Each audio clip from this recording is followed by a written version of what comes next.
Hello students, मेरे साथ हैं आज एन अवस्थी सर। इनकी बुक एन अवस्थी आपने ज़रूर करी होगी और नहीं करी होगी तो कर लेना, बिकॉज ये बहुत ही अच्छी बुक है फिजिकल केमिस्ट्री के लिए। आज सर ने मेरे लिए एक चैलेंज बनाया है फिजिकल केमिस्ट्री के क्वेश्चंस का, जो खासकर 11th क्लास के सिलेबस से रेलेवेंट है। और यहाँ पे पर्पज़ हमारा ये है कि मेरे को ये कुछ याद नहीं है फिजिकल केमिस्ट्री, पर मैं आपको अपना थॉट प्रोसेस समझाना चाहता हूँ। आप कहते हो ना मुझसे क्वेश्चन नहीं होते, न्यूमेरिकल नहीं होते, तो आज एक तो हम केमिस्ट्री के one of the best teachers of India physical chemistry के उनके साथ खड़े हैं, वो मुझे सिखा रहे होंगे और साथ में मैं भी आपको अपना जो है thought process as an IITian वो दिखाने का प्रयास कर रहा हूँ। मेरी उम्मीद है आपको ये बहुत हेल्प करेगी, आप इसको एंड तक देखना और ये चैलेंजिंग क्वेश्चन आप भी मेरे साथ साथ अटैम्प्ट करो। बाकी NA सर बताएंगे उन्होंने किस तरह चैलेंज बनाया और क्या कैसे क्वेश्चन हैं। सर एक बार आप ये प्लीज़ क्वेश्चन समझा दो बच्चों के लिए भी और मेरे लिए भी, फिर हम इसको अटैम्प्ट कर पाएंगे और आप भी अटैम्प्ट करना पूरा दिल से। निशांत भाई देखो इसमें क्या हो रहा है, 75 ग्राम का आपका NaOH का aqueous solution, aqueous means water solvent है, इसको हम वेपोराइज कर रहे हैं कुछ समय के लिए। तो जो सॉल्वेंट है उसका कुछ पोर्शन जो है वो आपका इवोपरेट हो जाएगा, उसका मास भी आपको दे रखा है। अब इस रिमेनिंग सॉल्यूशन में आपने KOH का एडिशन कर दिया है। इस KOH के सॉल्यूशन या KOH को ऐड करने के बाद मोलालिटी रिजल्टेंट सॉल्यूशन में OH माइनस की प्रोवाइड कर दी गई है, 5 है।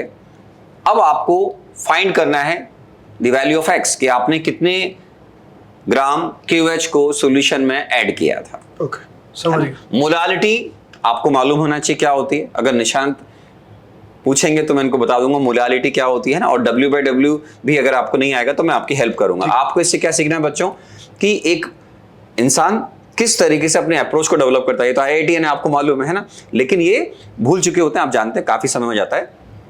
बट इनकी सबसे अच्छी बात क्या है, हर सब्जेक्ट में ट्राई करते हैं सीखने की और अपनी अप्रोच आपको बताने की ट्राई करते हैं कैसे हमारी अप्रोच बिल्डअप होती है। और सर एक मैं बात और कहना चाहता हूँ यहाँ पर कि जब मैं क्वेश्चन कर रहा हूँ तो मेरे को ना दिल कर रहा है करने का, और नहीं भी होगा तो दिल कर रहा है सीखने का। तो और ये चीज़ शायद मेरे काम भी आगे ना आए, मगर सर एजुकेशन की बात ये होती है कि हम इसको करके ना अपने ब्रेन को डेवलप करते हैं और इंटेलेक्चुअली स्टिमुलेटिंग चीज़ें होती हैं। तो मैं ट्राई करता हूँ उसको ज़रा। बिल्कुल 75% ऑफ 75 ग्राम ऑफ 75 ग्राम आपके पास NaOH का एक्वस सॉल्यूशन है ना, इसमें 4% W/W NaOH। Okay, 4% W/W। मैं आपको W/W में समझाता हूँ। 4% लिखा मतलब 100 ग्राम सॉल्यूशन में 4 ग्राम सॉलिड प्रेजेंट है। समझ गया, यानी 3 ग्राम NaOH है अभी हमारे पास। वेरी गुड, बहुत बढ़िया। ठीक है, और ये चेंज नहीं होने वाला क्योंकि जो ये शायद डिस्टिलेशन टाइप प्रोसेस है कुछ। हाँ, वेपोराइज कर दिया हमने कुछ, वेपोराइज करके फिर से कलेक्ट करा तो डिस्टिलेशन जैसा ही लग रहा है, जो भी हो। पर ये है कि 3 ग्राम NaOH है जो कि चेंज नहीं होने वाला इसमें से, ठीक है, क्योंकि वाटर कलेक्ट कर रहा है। Okay, some time water collected as a mass of 32 gram.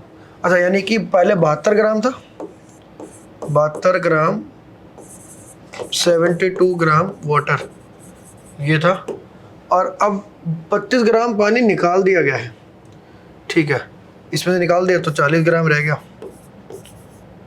Sir मैं सही रहा हूँ ना, मतलब ऐसा नहीं? हाँ, बिल्कुल बिल्कुल सही जा रहे हैं ना, क्योंकि डिस्टिल कर दिया, बिल्कुल बिल्कुल डिस्टिलेशन है बेसिकली, आपने वाटर को उड़ा लिया इसमें से, इवेपोरेट कर दिया इतना। हाँ बिल्कुल, वेपराइज कर दिया, वेपोराइज कर दिया। टू दिस रिमेनिंग सॉल्यूशन जो अब बच गया है, जो यानी अब हमारे पास 40 ग्राम वाटर है और इतना NaOH है। बिल्कुल सही। इसमें अब KOH डाला गया है X ग्राम, तो हमारे पास जो OH माइनस आयंस है वो है 3 + X ग्राम। नहीं, दिस इज रॉन्ग, क्योंकि NaOH है 3 ग्राम। ओके, ठीक है, I get it. X gram KOH डाला गया है so that the molality becomes 5। Okay, molality क्या होती है? मुझे याद है सर, थोड़ा याद करना पड़ेगा। नहीं, मैं आपको बता दूंगा, नहीं आएगा। मैं खुद ट्राई करूंगा। ओके, मोलैलिटी होता था स्मॉल m, जो कि होता था kg में, नीचे मेरे ख्याल से सॉल्वेंट आता है। बिल्कुल सही है, ठीक है, बहुत बढ़िया। सॉल्वेंट का वेट इन kg आएगा, और ऊपर आता था सोल्यूट के मोल कितने हैं। बिल्कुल सही है ना, ठीक है। टेक्स्ट बुक के वर्ड्स में नहीं लिख पा रहा, पर जो कोई बात नहीं, moles of solid divide by weight of solvent, gram में लिखेंगे तो 1000 कर दिएगा, kg लिखेंगे, सही है एकदम, बिल्कुल सही। ओके, तो ये हमें 5 गिवन है, ओके, तो यहाँ से सॉल्यूट के मोल आ जाएंगे। Very good. अब मैं ओके करते हैं। हमें एक मिनट पहले मुझे सॉल्वेंट तो 40 ग्राम ही रहने वाला है, ठीक है, वेरी गुड। तो अब हम लिखेंगे सॉल्वेंट का वेट, तो 40 ग्राम बटे 1000, जैसे सॉल्वेंट का वेट। ऊपर नंबर ऑफ मोल्स है जो हमें नहीं पता, नंबर ऑफ NaOH, ठीक है, इज इक्वल टू 5। तो नंबर ऑफ OH ये आ गया 200/1000, 1/5, या कह लो 0.2 मोल OH माइनस आयन्स है हमारे पास। अब पूछा क्या गया, 0.2 मोल OH माइनस आयन्स है हमारे पास। फाइनल सोल्यूशन पूछा गया X कितना KOH ऐड किया होगा। तो बहुत आसान ही क्वेश्चन है, क्योंकि अब मुझे इसमें निकालने कितने मोल OH माइनस किया। तो NaOH जहाँ तक मुझे पता है N 40 ग्राम होता है ना, 23 प्लस 1 मोलर मास 40 ग्राम, 40 ग्राम पर मोल। यस 40 ग्राम, तो 3/40 इतने मोल हमारे पास NaOH है और इतने ही मोल OH माइनस आयन्स है। 3/40 ये बनेगा, इसको 2.5 से मल्टीप्लाई करते हैं ऊपर नीचे ना, तो 0.075। अच्छा जी, ये सही लग रहा है मुझे, तो ये बिल्कुल सही लग रहा है। हाँ सही, बिल्कुल है, सही है। तो यानी 0.2 मोल थे, उसमें 0.075 मोल OH माइनस हमने माइनस कर दी, इतना ऐड किया गया है, विच मीन्स 0.125 इतने मोल KOH ऐड किया गया होगा। अब KOH K का सर क्या होता है, 39 प्लस OH 56, यही है क्या 50? बिल्कुल सही। 56 को हम इससे मल्टीप्लाई करेंगे और आंसर आएगा, वो आएगा, मैं आपको ऐसे ही बताता हूँ, 7 ग्राम आंसर आएगा। हाँ बिल्कुल ठीक है, ठीक है ना? हाँ ठीक है। ये 1/8 है, 56/8। हाँ भाई 1/8 है, 1/8 ठीक है, बिल्कुल 7 ग्राम सही है, एकदम सही आंसर है। ठीक है। यस सर, कैसी लगी आपको अप्रोच? नहीं ठीक है, अच्छा सोच रहे हो आप, बहुत बढ़िया सोच रहे हो, क्योंकि आपने स्टार्टिंग बहुत अच्छा किया था, है ना, तो उसके अकॉर्डिंग मतलब मुझे कोई दिक्कत वाली बात नहीं है। Very nice, good. मतलब आप इतने सालों के बाद अगर प्रॉब्लम ट्राई कर रहे हैं जिसका आपको आंसर भी नहीं मालूम है और केवल आपको हिंट चाहिए होती है, आपको मोलारिटी तक याद है, दैट्स वेरी गुड। क्योंकि आज भी बच्चे जो आईटी तैयारी करते हैं, कई बार उनको मोलारिटी निकालने में प्रॉब्लम आती है, क्योंकि यहाँ सिली मिस्टेक करते हैं, वहाँ यहाँ वो सोल्यूशन का वेट ले लेते हैं। समझ गए। Molarity and molarity both are different, right. तो वेरी गुड, वेरी गुड। इसे सर उसमें 7 आंसर दो। हाँ सोल्यूशन दे रखा ना मैंने। बच्चे अगर चाहें तो इस सोल्यूशन को अपने पास रख लें, एकदम सिंपल, बहुत सिंपल आइडियल अप्रोच है। जैसे भैया ने बोला 3 ग्राम आएगा, 72 ग्राम आएगा, 40 आएगा, एक एक स्टेप दे रखिए कि इसके बाद आपको कोई भी प्रॉब्लम आने वाली नहीं। बहुत। ये नेक्स्ट क्वेश्चन है बच्चों, ये भी मूल कॉन्सेप्ट का बहुत अच्छा क्वेश्चन माना जाएगा अगर जेईई एडवांस में आएगा। एमसीक्यू है, इसमें एक से ज्यादा आंसर आपके करेक्ट हो सकते हैं। जेईई एडवांस में मेरे एक्सपीरियंस के अकॉर्डिंग बच्चों के सबसे कम मार्क्स एमसीक्यू में आते हैं, है ना। सर्टेन H2O2 का वॉल्यूम है, V का मतलब वॉल्यूम स्ट्रेंथ होता है जो आपको क्लास में बताया जाता है। दो आपने H2O2 के डिफरेंट वॉल्यूम स्ट्रेंथ के सॉल्यूशन को मिक्स किया है और रिजल्टेंट सॉल्यूशन की डेंसिटी आपको प्रोवाइडेड है, ओके। और अब आपको बताना है कि इन सारे स्टेटमेंट मतलब ABCD में से आपके कितने स्टेटमेंट करेक्ट हैं। आप एक टर्म पढ़ते जाएं तो जेईई के हिसाब से बिल्कुल रिलेवेंट प्रॉब्लम है। एक तो सर आपने जो बात बोली मैं रिलेट कर सकता हूँ उससे कि एडवांस में जो मल्टी करेक्ट वाला पार्ट होता है, कई बार मैं उसको पूरा का पूरा स्किप कर देता हूँ कि इसको बाद में देखूंगा, पहले थोड़ा इंटीजर है कहीं से थोड़ा फ्लो बना लूँ। तो वो होता है उसमें कई बार तो इतने मुश्किल पेपर आ जाते हैं कि एक सेक्शन में मान लो 4 क्वेश्चन है मैथ में मल्टी करेक्ट, तो उसमें से कहते हैं चलो एक कर देंगे तो ठीक है, वरना इसको छोड़ो, क्योंकि और भी बहुत सारी चीज़ होती है पेपर में।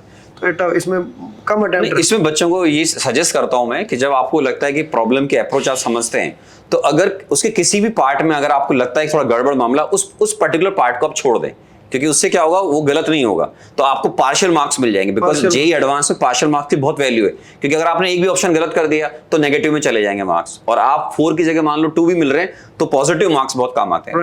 राइट सर, 22.7 V H2O2 है ना, इसका तो मीनिंग समझा दो मुझे, इसका मीनिंग क्या है, ये कोई क्वांटिटी है, एक बार ये समझा दो। हाँ, इसको बोलते हैं वॉल्यूम स्ट्रेंथ ऑफ H2O2। अगर 22.7 V लिखा हुआ है, इसका मतलब होता है 1 लीटर अगर आप H2O2 का सॉल्यूशन लेंगे तो आफ्टर डिकम्पोजिशन वो आपको 22.7 लीटर O2 प्रोवाइड करेगा। 1 बार और 273 केल्विन पर। इसमें दो कंडीशन चलती हैं।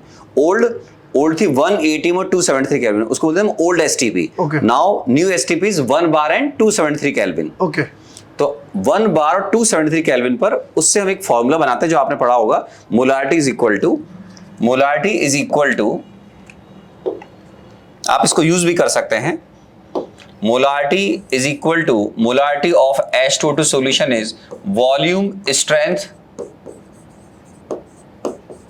Of H2O2 divide by 11.35। लेकिन ये 11.2 भी होता है, कंडीशंस का फर्क है।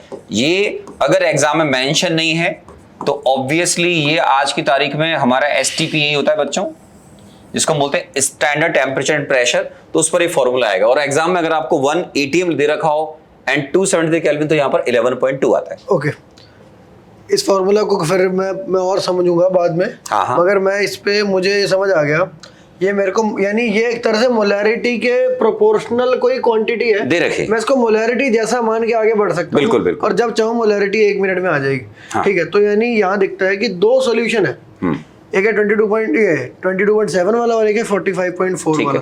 तो इनकी मैं ना मुझे क्वांटिटी से दिक्कत हो रही है, मैं इसकी वही निकालता हूँ मोलैरिटी। तो पहले वाले में मोलैरिटी मुझे दिख रही है 2 हो गई, क्योंकि इसको जब 2 हो गया, यस। दूसरे में क्या है, इसका भी 2x है, तो ये 4 हो गई। ठीक है, ये है। और मुझे दिख रहा है वो 200 ml है और ये 800 ml है। तो ये तो उसने, मैं समझ गया, मिक्स करके क्या पूछ रहा है, the density which are correct. ठीक है, ऑप्शन देखते हैं। Volume final H2O2 solution, final वाले की मोलैरिटी निकल जाएगी, क्या आएगी, 2 × 200 प्लस 4 × 800 बाय 1000।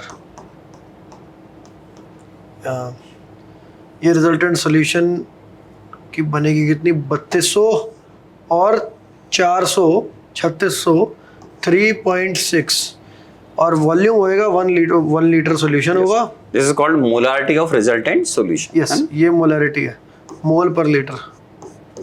ठीक है, ये मोलारिटी आ गई। अब 3.6 है, ये 3.6 है, पूछी ये, तो ये मल्टीप्लाई करेंगे जब, तो 3.6 को अगर मैं 11 से करता तो 39.6 आता, 11 से करता तो ये 40 दे रखा है यहाँ, तो होगा तकरीबन, होगा।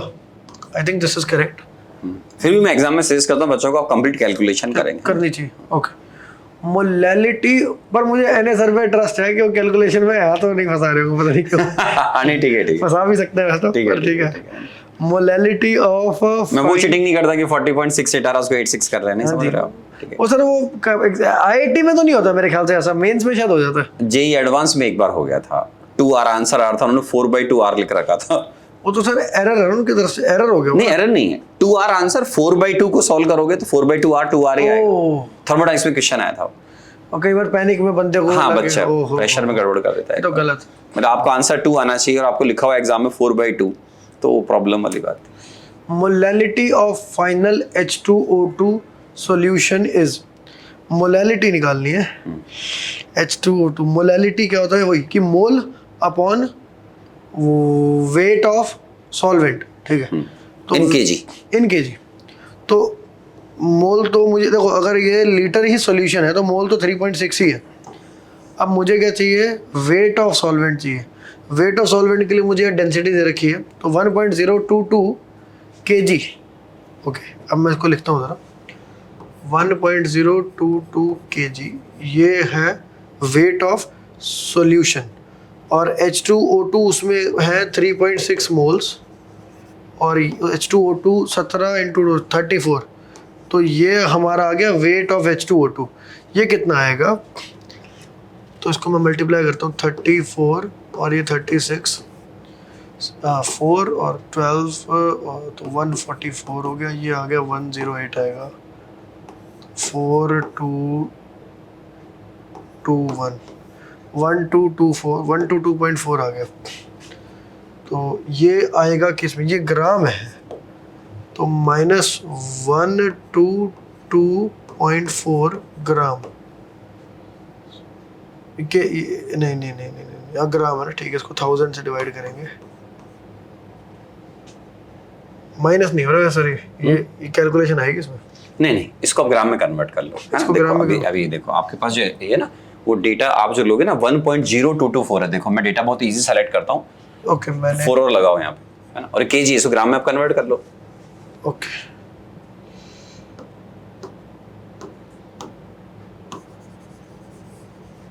इसको ग्राम में हाँ, पहले से ग्राम में कन्वर्ट कर लो, बहुत आसान हो जाएगा। 10224 4, हाँ ठीक है। माइनस 122.4 1022.4 आएगा यहाँ पे। ओके। हाँ मेरी कैलकुलेशन मतलब सही नहीं कर रहा हूँ मैं ढंग से। हाँ थोड़ा सा। ठीक है, तो दिस बिकम्स 0 0 ओ भाई 0 9, तो 900 ग्राम। अब मेरे को दिख गया मोल थे 3.6 और वॉल्यूम है 0. वो वेट है 0.9 kg which is equal to 4। वाह ये ठीक है, सीधा क्वेश्चन था। मोल फ्रैक्शन, ओ सर कितनी क्वांटिटीज आपने एक ही क्वेश्चन में डाल दिया। Mole fraction of H2O2 in final H2O2 solution is 0.072। Sir क्या एक कोई एक फॉर्मूला हुआ करता था शायद, अगर वाटर ऐसा पता नहीं शायद है था भी कि नहीं, पर अगर वाटर और दूसरा कोई सोल्यूट है तो उसके अंदर मोल फ्रैक्शन शायद डायरेक्टली निकल जाता है, ऐसा कुछ था या नहीं था? नहीं, आप सिंपल निकालो, मोल्स ऑफ क्या निकाला, moles of H2O2 divide by total moles, means moles of H2O2 plus moles of water. Okay, तो 900 सिंपल है। वाटर जो होता है, वाटर 18 ओके 18 ग्राम का 1 मोल होता है। हमारे पास 900 ग्राम है, यानी हमारे पास 50 मोल है। ओके 50 मोल है और ये है 3.6 मोल। ओके तो 53.6 टोटल है और 3.6 ऊपर आएगा। ये जो भी आएगा ये आएगा 7.2 से, मतलब ऐसा 7.2 टाइप से बड़ा होना चाहिए, नहीं बड़ा होना चाहिए, उससे बड़ा होना चाहिए। ये एग्जैक्ट आ रहा है इसलिए ये गलत है। एक बड़ा इसलिए होना चाहिए सर, मैंने ऐसे सोचा कि नीचे 50 होता तो ये 72 वाला नंबर आता, पर ये उससे छोटा होना चाहिए एक्चुअली, हाँ छोटा होना चाहिए। तो ये एग्जैक्ट आ रहा है तो ये गलत है। फिर ये आगे वेट बाय, ये क्या होता है W/V क्या होता है? W/V मीन्स जैसे परसेंट, W/V मीन्स सपोज यहाँ 10 लिखा हुआ है, 10% W/V means 100 ml solution is containing 10 gram of solute. अगर सपोज यहाँ 10% लिखा हुआ है, it's mean 100 ml solution containing 10 gram solute. V volume of solution को रिप्रेजेंट करता है और W आपका वेट ऑफ सॉल्यूट को रिप्रेजेंट करता है। समझ गया। तो 100 ml सॉल्यूशन मेरे पे या इसको आप बहुत इजी करके परसेंटेज W/V का मतलब वेट ऑफ सॉल्यूट, मैं आपको लिख देता हूँ, परसेंटेज W/W, वेरी सिंपल है ना। इसको आप ऐसे भी समझ सकते हैं, वेट ऑफ सॉल्यूट, ठीक है, शॉर्टकट में लिख रहा हूँ, divide by volume of solution in ml, ठीक है ना, इनटू 100। ये आप ऐसे भी कर सकते हैं। क्या मैं इसको ऐसे डिफाइन कर सकता हूँ, एवरी 100 ml सॉल्यूशन में कितना वेट ऑफ सॉल्यूट है? बिल्कुल ओके ठीक है। तो ये तो मुझे पता यहाँ दिख रहा है 1 to 2.4 दिख रहा है, ये है टोटल में 1000 लीटर में, 1000 ml में, तो 12.24 होगा। तो ये भी ठीक है। ABD सही है सर? हाँ ABD हाँ ठीक है। कैसे सॉल्व किया बच्चों को तो बताओ। ये कैसे, अच्छा वही तो आसान था। ये तो 1000 ग्राम में 1000 ml में, क्योंकि हमने 1000 ml कर रखा है, उसमें गिवन है, हमने अभी निकाला था 1 to 2.4, तो मैं 100 ml में निकालना सर यही तो डेफिनेशन है। 100 ml में कितना होता है? यूनिटरी मेथड है 1 to 2.24। बिल्कुल बहुत इजी अप्रोच है। मैं देखो इसमें कैलकुलेशन है, ये बच्चों के लिए सॉल्यूशन है। अगर आपको किसी भी पार्ट में और लगे कि यू नीड मोर क्लियरिटी तो आप इसको यूज कर सकते हैं। ये सॉल्यूशन है, स्क्रीनशॉट ये देखिए आपने क्या बिल्कुल सही सॉल्व किया, एक ही स्टेप में आंसर आ रहा है और कैलकुलेशन इसकी बहुत खराब नहीं है। हाँ जी, आपने डेटा वेल डिजाइंड है तो आपको प्रॉब्लम नहीं है। मैंने कहा था ना सर कि 72 से छोटा होगा जो भी होगा। हाँ, तो बिल्कुल सही, आप बिल्कुल शार्प माइंड है ना। भले ही आपको बहुत समय हो गया बट आपकी अप्रोच अच्छी है ना। थैंक यू सर ने ये एटॉमिक स्ट्रक्चर का क्वेश्चन थ्रो कर दिया। ओह सर समझाना जरा, एक बार समझा दो। मैं इस क्वेश्चन में बता रहा हूँ आपको, पैसेज की तरह हो गया ये। जेई में अभी तक जो आते हैं उसमें पैसेज में जनरली 2 या 3 क्वेश्चन SCQ के होते हैं। मैंने पहली बार इसमें क्वेश्चन में आपके दोनों जो क्वेश्चन है वो MCQ हो सकते हैं। देखिए आप electrons species, the possible values.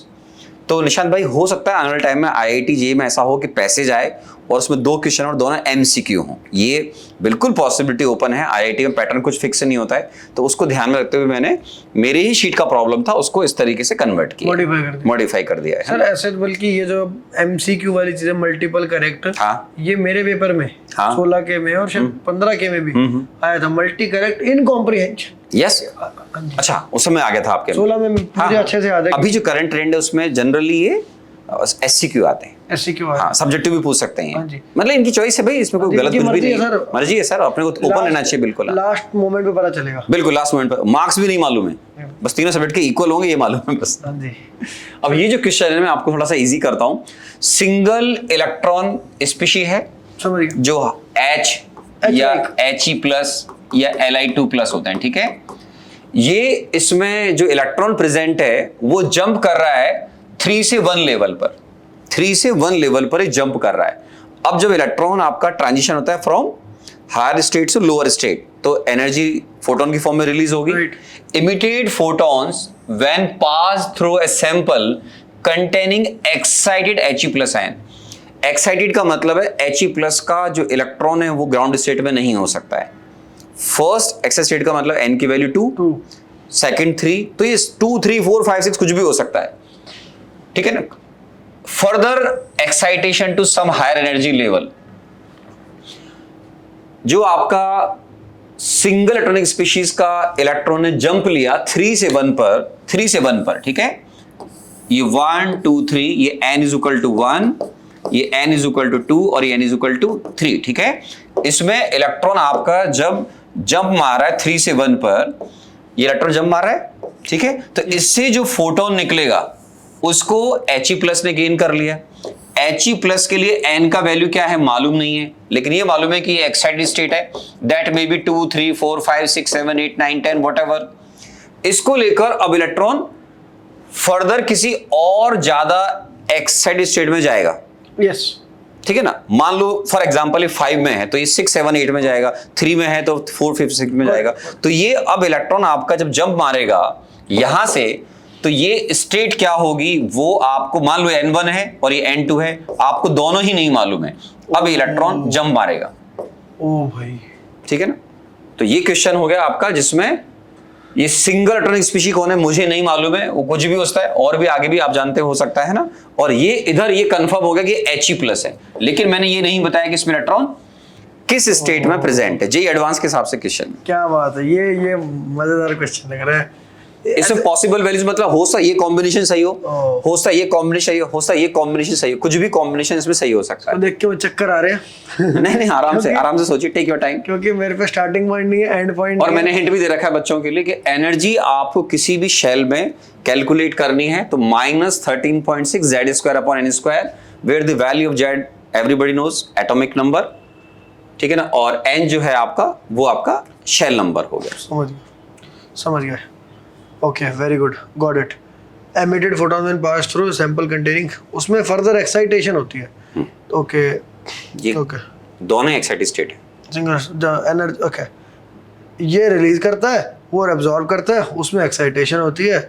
और हमें अब बताना है कुछ क्या बताना है, atomic number of single electron species. तो यानी इसका हमें बताना है कि एटॉमिक नंबर, पॉसिबल वैल्यूज क्या क्या हैं। तो क्या होगा वो जो कि हीलियम में भी किसी का डेल्टा है 2 स्टेट्स का, और एक किसी और एनर्जी स्पीशीज में भी डेल्टा है 2 का, और वो मेरे ख्याल से इक्वल होंगे। जो फोटोन यहाँ निकला वो वहाँ पहुँच गया। Possible values of principal quantum number of initial, मुझे लग रहा है ये मैं नहीं कर पाऊँगा। मैं एक बार और सोचूंगा, फिर सर आप मुझे हिंट देना प्लीज कोई, ठीक है? ठीक है। सिंगल इलेक्ट्रॉन नहीं, फॉर्मूला एनर्जी का यूज होगा, एनर्जी का सही, ये हिंट है। हाँ, ये एनर्जी इससे आप यूज करेंगे। ये तो कॉन्सेप्ट है ही, पर कॉन्सेप्ट है, ये हिंट भी मालूम है इसको।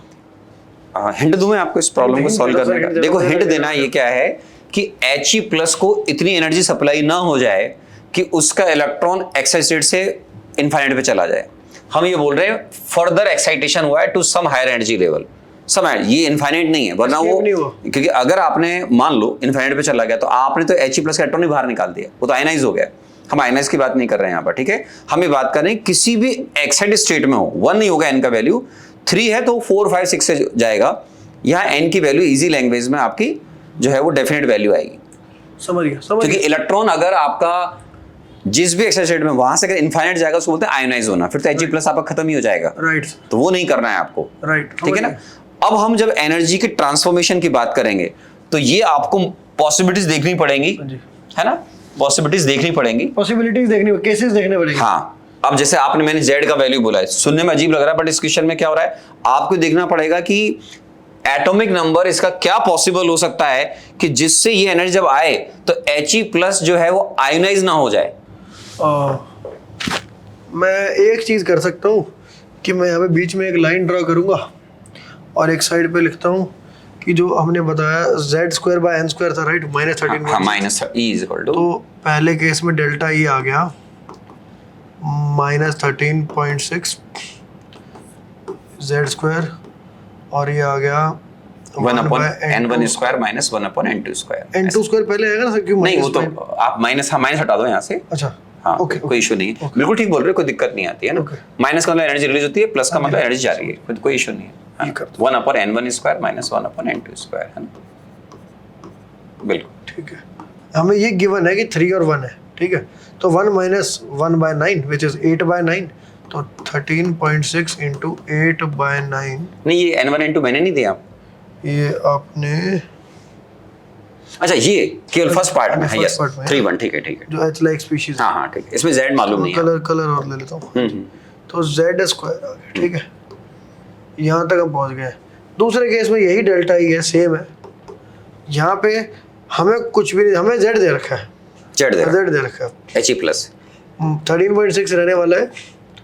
अब यहाँ ना मुझे n1 को मालूम है, ना मुझे n2 पता है, और z पता है मुझे 2 है, तो ये 4 है। 2 का स्क्वायर कर दीजिए, 4 हो जाएगा, बिल्कुल सही है। ओके, यहाँ पे खड़ा हूँ मैं, ये दोनों इक्वल है, मुझे ये भी पता है, तो मैं इक्वल भी कर देता हूँ उनको। तो 8/9 z²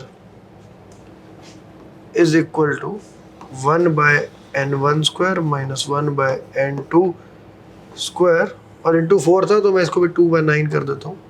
यहाँ खड़ा हूँ मैं, थोड़ा सा क्लीन कर लेते हैं इसको। क्लीन कर देता हूँ, ठीक है। ये 2/9, एक इक्वेशन यहाँ पे मैं हूँ, ठीक है। इस पे जगह पे पहुँच गया हूँ मैं। अब मैं शायद यहाँ कॉम्बिनेशंस ट्राई कर सकता हूँ, मगर बट एक इक्वेशन 3 अननोन है सर, वही तो कॉम्बिनेशन शायद ट्राई हो जाए। अच्छा, एक चीज़ इसमें ये है कि जो आपने मुझे बताई थी, मैं वो हिंट अब यूज़ करूँगा। अब यूज करो उसको। हाँ जी, तो n2 इन्फिनिटी नहीं होना चाहिए, नहीं होना चाहिए, तो यानी कि इसका ये जो भी नंबर आए, इसका रेसिप्रोकल एक परफेक्ट स्क्वायर नहीं हो सकता, ठीक है। तो ये एक समझ में आ रही चीज़, मैं n2 को इन्फिनिटी कह रहा हूँ, मैं मान लेता हूँ, तो वो उसको कि गलत केस क्या है, गलत केस है उड़ा दिया। तो n1² जिसमें भी आ रहा है 9/2 1/z², अगर ये परफेक्ट स्क्वायर आ रही है चीज़, तो तब तो पक्का नहीं होगा। ये मैं सही जा रहा हूँ? हाँ, आप गलत, मतलब आप n2 जो है उसको मान के वो गलत हो जाएगा, फिर गलत, आपका। ये गलत वो गलत हो जाएगा, है, गलत हो जाएगा। हाँ, तो 9/2 1/z², ठीक है। अब देखते हैं, 9/2 1/z² था। अब देखते हैं 9/2z² लिख देते, बल्कि इसको या 4.5/z² लिख देते हैं। जो आपकी इच्छा हो। 9/2z² सही लग रहा है मुझे, ठीक है। अब देखते हैं, z की बात हो रही है, तो 9/2z² मुझे 1 में कोई दिक्कत नहीं लग रही, 2 में कोई दिक्कत नहीं लग रही, 3 में कोई दिक्कत नहीं लग रही, 4 में कोई दिक्कत नहीं लग रही, 1 में नहीं है दिक्कत, 2 में नहीं है,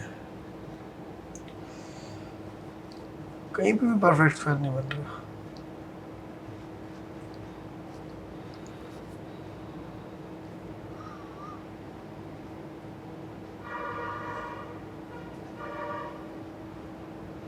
हिंट देता हूं दोबारा से, वही आप भूल गए उसको।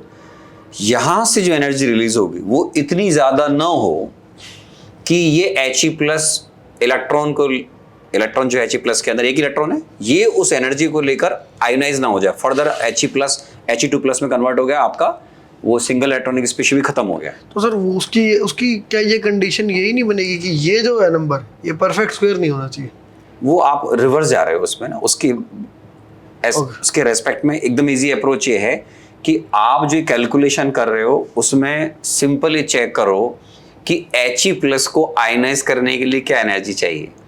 He+ को आयनाइज करने के फॉर एग्जांपल N1 नहीं होता है क्योंकि आपने लिखा है ये एक्साइटेड स्टेट है, तो 2 से शुरू करेंगे। 2 से शुरू करो। ओके, आपको यहीं से हिंट मिल जाएगा, है ना, जैसे अभी आप इस दूसरा पेज भी ले सकते हैं। ओके, मैं समझ गया हूँ, थोड़ा मुझे नेक्स्ट स्टेप मिल गया कि हाँ, नेक्स्ट स्टेप मिल गया।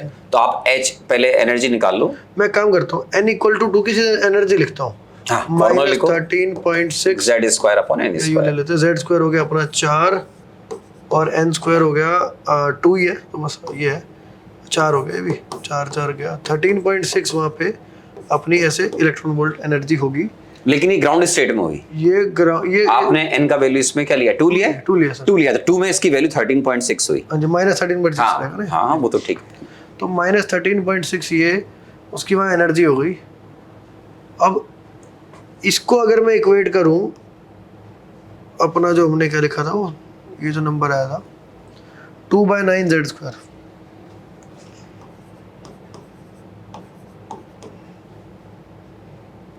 This is E। मैं समझ रहा हूँ, मुझे अब पता है N जो है starting point it is greater than और इक्वल टू 2, और जो एंड पॉइंट है वो इनफाइनाइट नहीं होगा, ये मुझे पता है। इस बात का मैं क्या करूँ, इस बात से मुझे दिख रहा है, मुझे कुछ दिख रहा है कि इसका जो डेल्टा की मैक्सिमम वैल्यू है वो 13.6 है, ठीक है। तो इसकी यही डेल्टा है, वो फोटोन में 13.6 एनर्जी हो ही नहीं सकती, ठीक है। 13.6 भी एक लिमिटिंग केस है, उसमें भी बल्कि एस्केप कर जाएगा इलेक्ट्रॉन, बाहर निकल जाएगा। हाँ जी, 2 से बाहर निकल जाएगा। तो ये लेस देन का साइन रहेगा यहाँ पर, ये होना चाहिए, ये 13.6 होना चाहिए, लेस देन 13.6 रहेगा तब तक सेफ है। अब मैंने इसको ऐसे डिफाइन किया, अब मैं इसको आगे लिखता हूँ। 13.6 का आधा क्या होता है, 6.8 into 9 Z² should be less than this। Okay, इसको भी मैं अब लिख लेता हूँ। 6.8 becomes 68, 6.8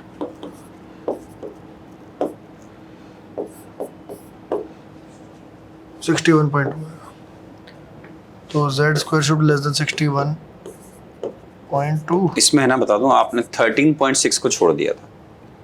मैं आपको हिंट दे रहा हूँ, आपने ना जब पहले कैलकुलेट किया ना, तो ये देखो ये 13.6 आपने छोड़ दिया है, ये भूल गए, मसली मिस्टेक हो रही है। ओके, एक सिली मिस्टेक थी बस यहाँ पे, ये 13.6 है। ओके, तो ये कट जाएगा, तो Z² should be less than 4.5। अब ठीक है, अब तो ठीक है सर, अब मुझे लग रहा है ठीक है। अब यहाँ से बस कर देते हैं Z² लेस देन 4.5, तो ये सही है, बाकी सब गलत है। सही है सर। आप क्रॉस चेक करो, n की वैल्यू 2 लेकर देखो एनर्जी कितनी आ रही है। आप Z की वैल्यू 2 लेकर देखो एक बार, सिंपल फॉर्मूले से। ओके, Z की वैल्यू 2 लेकर देखो, तो Z की वैल्यू 2 लेते हैं, यानी कि Z की वैल्यू 2 माने तो वही हीलियम ही हो गया फिर से। मतलब जो डेल्टा E है ना, ये अगर आपने सपोज 13.6 Z² मतलब 2² हो गया, हाँ जी, 1/1² माइनस 1/3², ठीक है। तो कितना हो रहा है, 13.6 into 4 into 8/9, हाँ जी, ठीक है ना। तो आप ये देखिए कितना, ये 13.6 से ज्यादा जा रहा है। ओह, तो सर ये बाद में जाके एलिमिनेट करना होगा। हाँ, ये जो वैल्यू आ रही है वो आप जो समझ पा रहे हैं, अभी क्या हो रहा है कि अगर आपने Z का वैल्यू 2 लिया तो ये एनर्जी ग्रेटर देन 13.6 हो गई ना, तो आपका He+ तो आयनाइज हो जाएगा। तो क्या मेरा फॉर्मूला यहाँ पे अप्रोच में गलत है? आपने मुझे चेक करना पड़ेगा, कहाँ मिस्टेक करी है। ये ठीक है ना, इसमें कोई प्रॉब्लम नहीं थी। डेल्टा E अब अगले यहाँ किया मैंने अगला, यहाँ पर आप रिवर्स जा रहे हो, मेरे ख्याल से बहुत समय लग जाएगा आपको। ओके, आप सर एक बार आप करके दिखाओ। हाँ, इसको मैं बहुत सिंपल अप्रोच दे रहा हूँ आपको। देखो, क्वेश्चन सिंपल नहीं है, मैं आपके पेशेंस को बहुत, क्या बोलना चाहिए, अप्रिशिएट करूंगा। आपने इतने पेशेंसेस को सुना है ना। ये क्वेश्चन एक्चुअल में जेई एडवांस के हिसाब से बहुत अच्छा क्वेश्चन है। तो हम जिस पर बात कर रहे हैं, ये अगर स्टूडेंट्स देख रहे हैं तो ये समझेंगे कि ये वैल्यू 13.6 से ज्यादा हो रहा है, तो इसका मतलब जेड का वैल्यू 2 पॉसिबल ही नहीं है। बिकॉज अभी भी आपने कैलकुलेट किया कि He प्लस का इलेक्ट्रॉन अगर n की वैल्यू n1 की वैल्यू मिनिमम वैल्यू क्या होगी? मिनिमम वैल्यू 2 होगी। Yes. 1 तो हो ही नहीं सकती क्योंकि आपने क्या लिखा है? एक्साइटेड स्टेट है। तो n1 की मिनिमम पॉसिबल वैल्यू 2 होती है, उसकी गारंटी नहीं है अभी, ठीक है ना, वो वैल्यू होगी। yes. अब आप n1 की वैल्यू अगर 2 लोगे तो मैंने अभी आपने कैलकुलेट किया कि 2 पर अगर आप कैलकुलेट करोगे तो 13.6 आ रही है। तो इसका मतलब आपको इस इलेक्ट्रॉन को एनर्जी 13.6 से कम मिलनी चाहिए।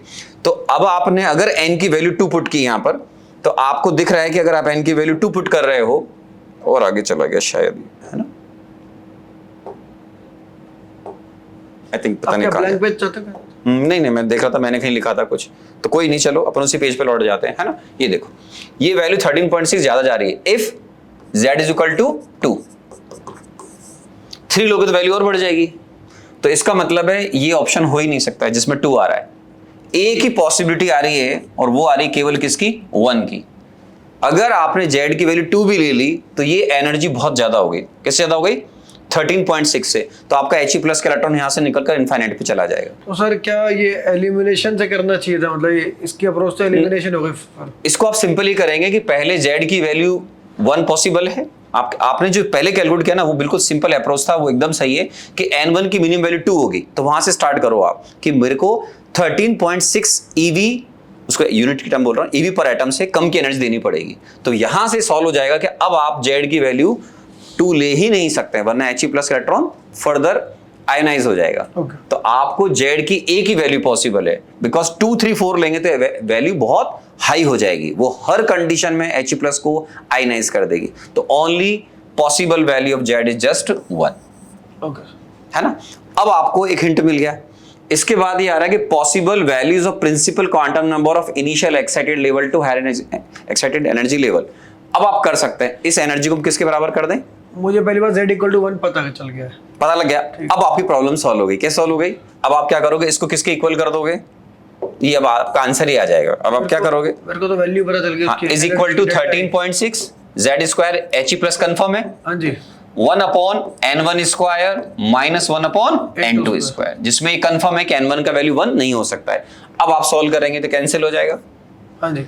ये आपका 2 का स्क्वायर मतलब 4 हो गया, ये सॉल्व हो गए। अब आप n1 n2 के वैल्यूज इनमें से चेक करेंगे। अब पॉसिबिलिटीज चेक करेंगे। अब आपको केवल n1 n2, पहले क्या था, z भी अननोन था, अब z कंफर्म हो गया। अब एक इक्वेशन में 2 अननोन है, अब आप हिट एंड ट्रायल पर सारे ऑप्शन चेक कर सकते हैं। जैसे आपका आंसर है। काफी सर, मैंने जितनी प्रैक्टिस करी है कभी ऐसे नहीं देखा कि n को भी निकालना पड़ेगा या n1 n2 को, इसमें रेंज सोचना, एलिमिनेशन सोचना जी एडवांस के चैलेंजिंग क्वेश्चन है। चैलेंजिंग क्वेश्चन है बेसिकली, है ना भाई। जैसे ये क्वेश्चन है, इसका फर्स्ट पार्ट, इसी को समझना बहुत अच्छा पार्ट है। लेकिन अगर आप ऐसे बच्चों को मैं एडवाइस करता हूँ कि आप पहले एक रफ डायग्राम बना के देख लो। वो क्या रहा है? इलेक्ट्रॉन गिर रहा है, ड्रॉप हो रहा है 3 से 1 में, एनर्जी कहाँ जा रही है? He प्लस को जा रही है। He प्लस ऑलरेडी एक्साइटेड है, वो फर्दर एक्साइट होना चाहिए, ना कि आयोनाइज होना चाहिए। क्योंकि बच्चे बोलते हैं सर आयोनाइज होके वो बाहर जाए, वो अगर इनफाइनाइट पे चला गया फिर तो आयोनाइज हो गया, फिर तो He प्लस बचा ही नहीं, वो तो He2 प्लस हो गया, तो न्यूक्लियर रह गया। वो नहीं होना चाहिए, वो नहीं होना चाहिए, बस फर्दर किसी और एक्सेस स्टेट में जाएगा। तो अगला हिंट यही है कि n1 का वैल्यू मिनिमम 2 होगा, आगे कुछ भी हो सकता है। तो आप जो इक्वेशन बन रही है उसमें n1 n2 आपको वैल्यूज पुट करें, क्या क्या पॉसिबिलिटीज हो सकती है, इससे आपका आंसर आ जाएगा। समझ गया सर, है ना। ठीक है। और भी क्वेश्चन है सर? हाँ, आप चाहें तो और बिल्कुल। काफी अच्छा क्वेश्चन था ये क्वेश्चन। जो बच्चे एडवांस की प्रिपरेशन करते हैं, जिनको लगता है कि हमारा जैसे इसमें आंसर आपका डी था और सी था, है ना, ठीक है। ये इजी क्वेश्चन है, लेकिन इसका जो एक पार्ट है वो मैंने जेई एडवांस में कुछ अलग क्वेश्चन आया था उसको यूज किया है। H माइनस है, H माइनस है, यानी 2 इलेक्ट्रॉन स्पीशीज हो गई है। तो हाँ, 2 इलेक्ट्रॉन में तो क्या ही कर सकते। पर मैं एक बार सोच लेता हूँ, अदरवाइज आई गिव अप, क्योंकि 2 इलेक्ट्रॉन सोचते मेरे तो रडार के बाहर चला गया। अच्छा, मैं एक बार फिर भी देख लेता हूँ। मैं ऑर्बिटल का जो एंगुलर मोमेंटम है उसका फॉर्मूला आपको लिखता हूँ, √L प्लस 1 H अपॉन 2 पाई, है ना, ये होता है। ओके, अंडर ये H अपॉन 2 पाई बाहर रख दीजिए, है ना। ऑर्बिटल एंगुलर मोमेंटम L होता है, L क्या होता है ना, L is azimuthal quantum yes number. Yes, बिल्कुल सही है। n means principal quantum number, ये azimuthal quantum number. Okay. Orbital angular momentum of electron present in fourth excited state of H minus. Okay, fourth excited state भी मैं लिख सकता हूँ उसकी। हाँ, हो जाएगा ना, एल निकालना फोर्थ एक्साइटेड स्टेट का। तो 1s2 2s2 2p6 3s2 1 2 3 4। क्या इसको बोलेंगे fourth excited state sir? 3s2 इसको नहीं बोलेंगे? फिर नहीं पता सर। नहीं, थोड़ी सी गलती हो रही है। अच्छा, गलती थोड़ी सी हो रही है। थोड़ी सी। आउ रूल। हाँ नहीं, आप दोबारा से काउंट करो, सोचो आराम से। Okay, 1s2 2s2। तो क्या मैं इसको एक सिंगल बनूं, ऐसा ऐसा होगा क्या? नहीं नहीं, ये तो Okay. खाली है ना। मैं आपको हिंट देता हूँ। Okay. हाइड्रोजन एटम एक ही इलेक्ट्रॉन है, यूनिइलेक्ट्रॉनिक स्पीशीज।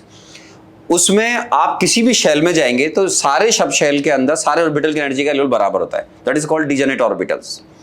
इसमें क्या होगा कि बच्चों ने n+l रूल या वो प्रिंसिपल सारे पढ़े होते हैं। इसमें इलेक्ट्रॉन आपका जो पहली स्टेट है, फर्स्ट शेल 1s2 है, आपका 2 इलेक्ट्रॉन है। अब आप अगर फर्दर बात करेंगे तो इसमें क्या होगा, सेकंड शेल में आपको मालूम है, आपने सही खुद ने लिखा हुआ है S और P 2 होते हैं। इन दोनों की एनर्जी का लेवल अलग अलग है। S की और P की एनर्जी का लेवल अलग अलग है, ठीक है ना। आप अब इंक्रीज कर रहे हो 1s2, ये इसकी, ये ग्राउंड स्टेट है। ग्राउंड स्टेट है। अब दोबारा काउंट करो, फोर्थ एक्साइटेड स्टेट। इन दोनों का एनर्जी लेवल बराबर मानेंगे? नहीं, ये बराबर होता है केवल हाइड्रोजन इलेक्ट्रॉन, हाइड्रोजन के अंदर यूनि इलेक्ट्रॉनिक स्पीशीज में। ओके ये मल्टी इलेक्ट्रॉन है। ओके तो इसमें आप थोड़ा सा भी आगे बढ़ो, ये हिंट है। Okay okay.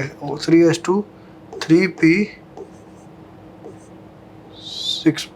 ओके, तो मैं हिंट देता हूं, ये भरे हुए नहीं है इलेक्ट्रॉन, खाली है, बस इलेक्ट्रॉन कहीं एक्साइटेड स्टेट ओके, में। मैं सो क्या डोंट कह रहा वरी। हूँ, फोर्थ एक्साइटेड स्टेट p है, 3p जो है वो fourth excited Yes. State. Okay, मतलब मैं सही था, थॉट सही था, बस मैं मूर्खता कर रहा था। ये गलती हो रही है कि आप इसको, ये ग्राउंड स्टेट है, ग्राउंड है। हाँ, ये इसकी zero है। फर्स्ट एक्साइटेड स्टेट है, Okay. ये इसकी सेकंड एक्साइटेड स्टेट है।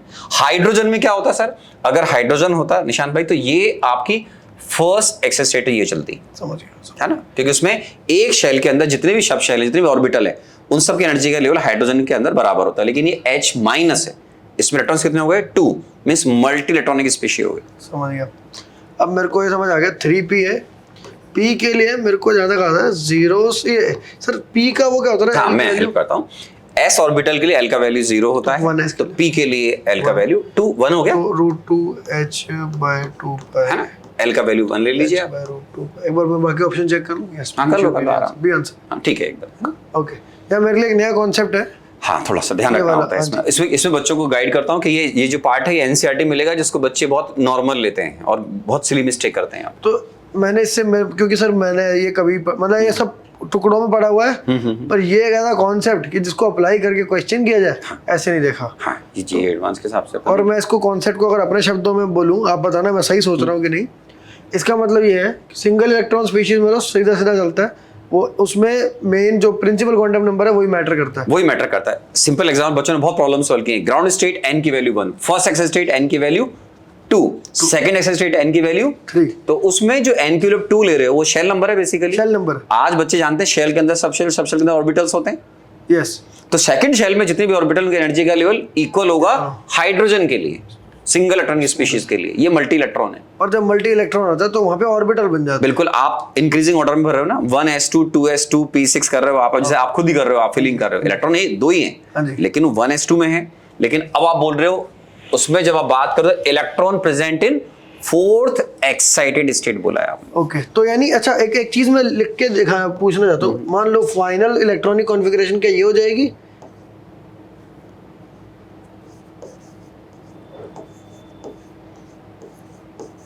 क्या ये है फोर्थ एक्साइटेड स्टेट? आपने बोला है और angular orbital angular momentum of electron present in fourth, तो ये इसका फोर्थ इलेक्ट्रॉन जो है, सेकंड इलेक्ट्रॉन यहां पर प्रेजेंट होगा। इसके लिए बात हो रही है। इसके लिए बिल्कुल, बात हो रही है। एकदम सही जा रहे हो। सही जा रहा हूँ, समझ गए। ओके, समझ गया।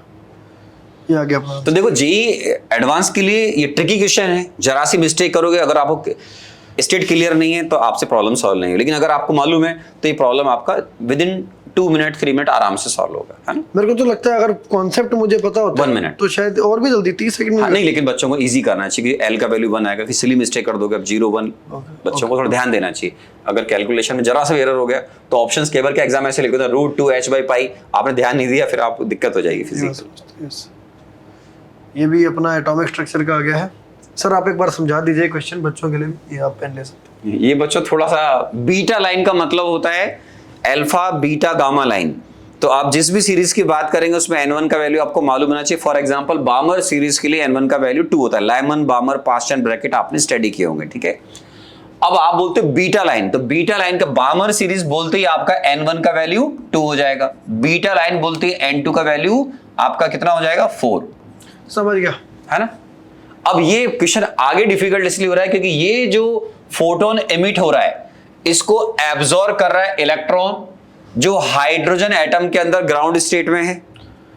ओके अब ये if uncertainty in position is equal to de Broglie wavelength, then uncertainty de Broglie wavelength निकालनी है आपको। लैम्डा आपको जो है उसके बारे में हिंट दे रखा है, पोजीशन और डी ब्रोगली वेवलेंथ। देखो क्या है, ये प्रॉब्लम नया फ्रेम किया गया है, या ऐसे क्वेश्चन मेरी बुक के अंदर भी हैं कुछ अलग तरह के थोड़े से, कि आपने जो हाइजेनबर्ग अनसर्टेनिटी प्रिंसिपल पढ़ा है वो delta X into delta P greater than equal to h/4π पढ़ा है, राइट सर। लेकिन मैं यहां पर अनसर्टेनिटी इन वेवलेंथ की बात कर रहा हूं। आपके लिए हिंट ये है कि वेवलेंथ जो होता है दैट इज h/p। तो आपको इस फॉर्मूले को कन्वर्ट करना पड़ेगा अनसर्टेनिटी इन वेवलेंथ के अंदर, कन्वर्ट करना पड़ेगा इस फॉर्मूले को। ये सर ने नहीं बोला है, हाइजेनबर्ग ने, ये अपन बोल रहे हैं, फिर हम इस पर कैलकुलेशन कर पाएंगे, है ना। ओके हिंट जो है ये है कि h/p is equal to lambda. तो मेरे को एक चीज़ ऐसी लग रही है, डेल्टा एक्स डेल्टा पी क्या था सर, वो क्या होता है? हाँ, क्या होता है? Greater than equal to h/4π। इससे ज्यादा रहेगी अनसर्टेनिटी का प्रोडक्ट। आप तो इक्वल से सॉल्व कर लीजिए, ज्यादा तो कुछ भी हो सकता है। ओके इक्वल मान, हाँ समझ गया, इक्वल से सॉल्व कर सकते हैं। इसको इक्वल कर दिया।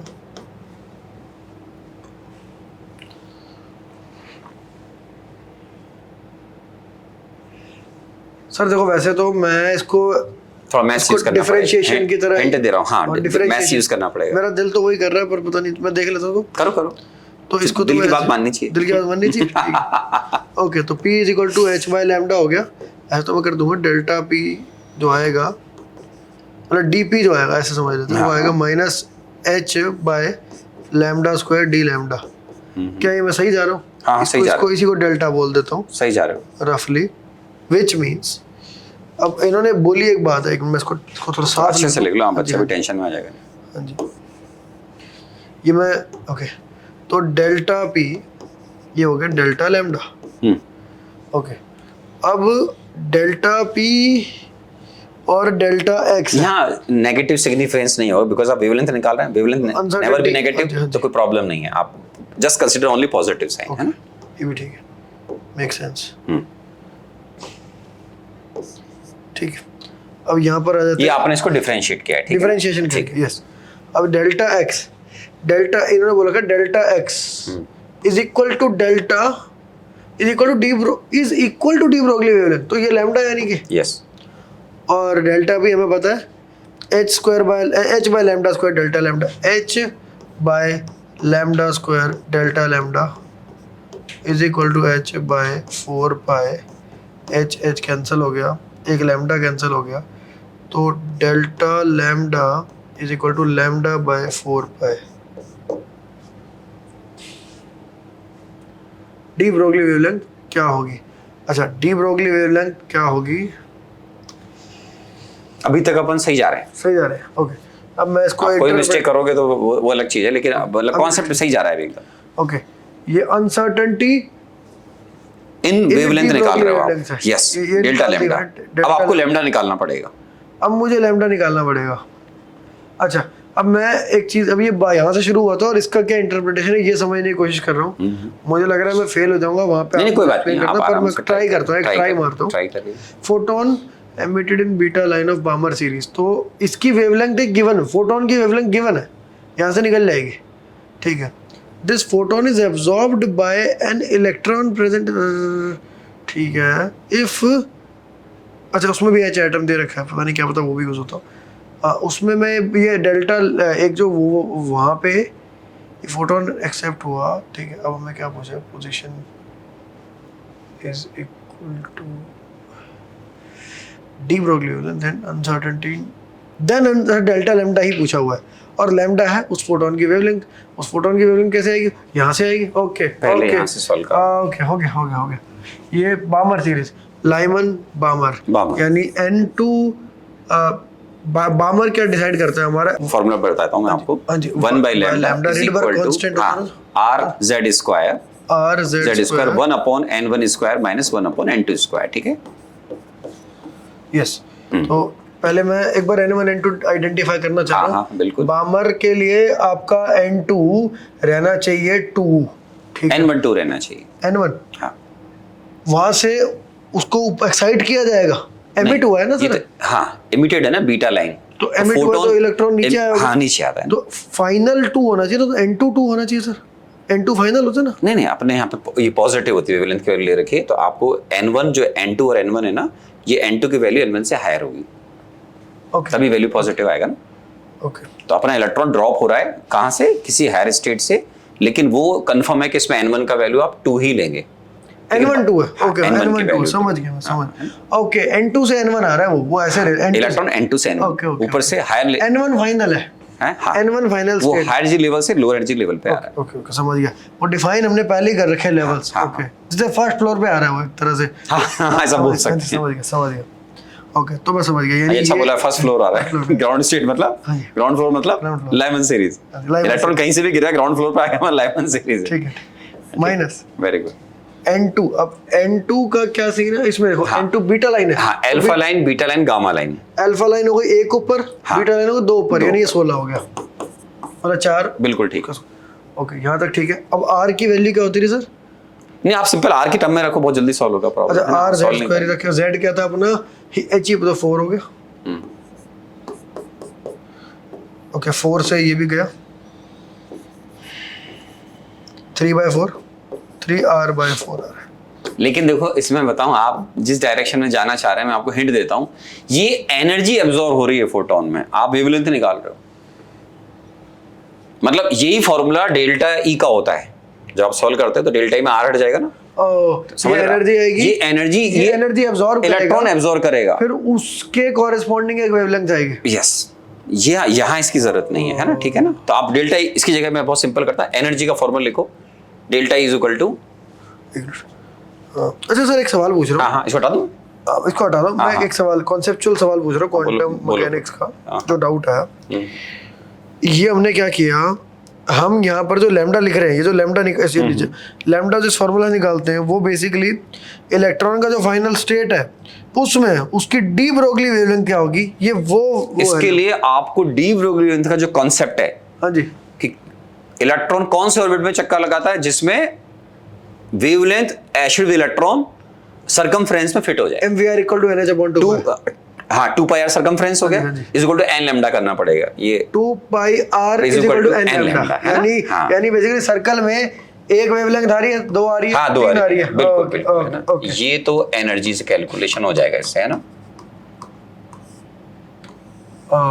ये तो अलग है, मैं समझ गया, ये एनर्जी मिलेगी अब आपको, मैं गलत जा रहा था, मैं अब समझ गया, हाँ कोई बात नहीं।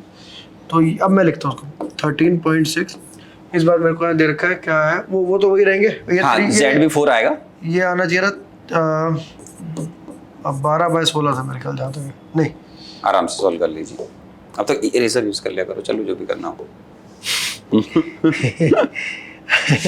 1/4 - 1/16, हाँ ठीक है, और Z स्क्वायर मत भूलो आप, Z स्क्वायर भी आएगा यहाँ पे, यहाँ Z हाँ 4 आएगा, which is 4, हाँ 4 आ जाएगा, दिस इज डेल्टा E, ये आ गया 13.6 × 3/4, ठीक है, ये मैं सही कर रहा हूँ क्या,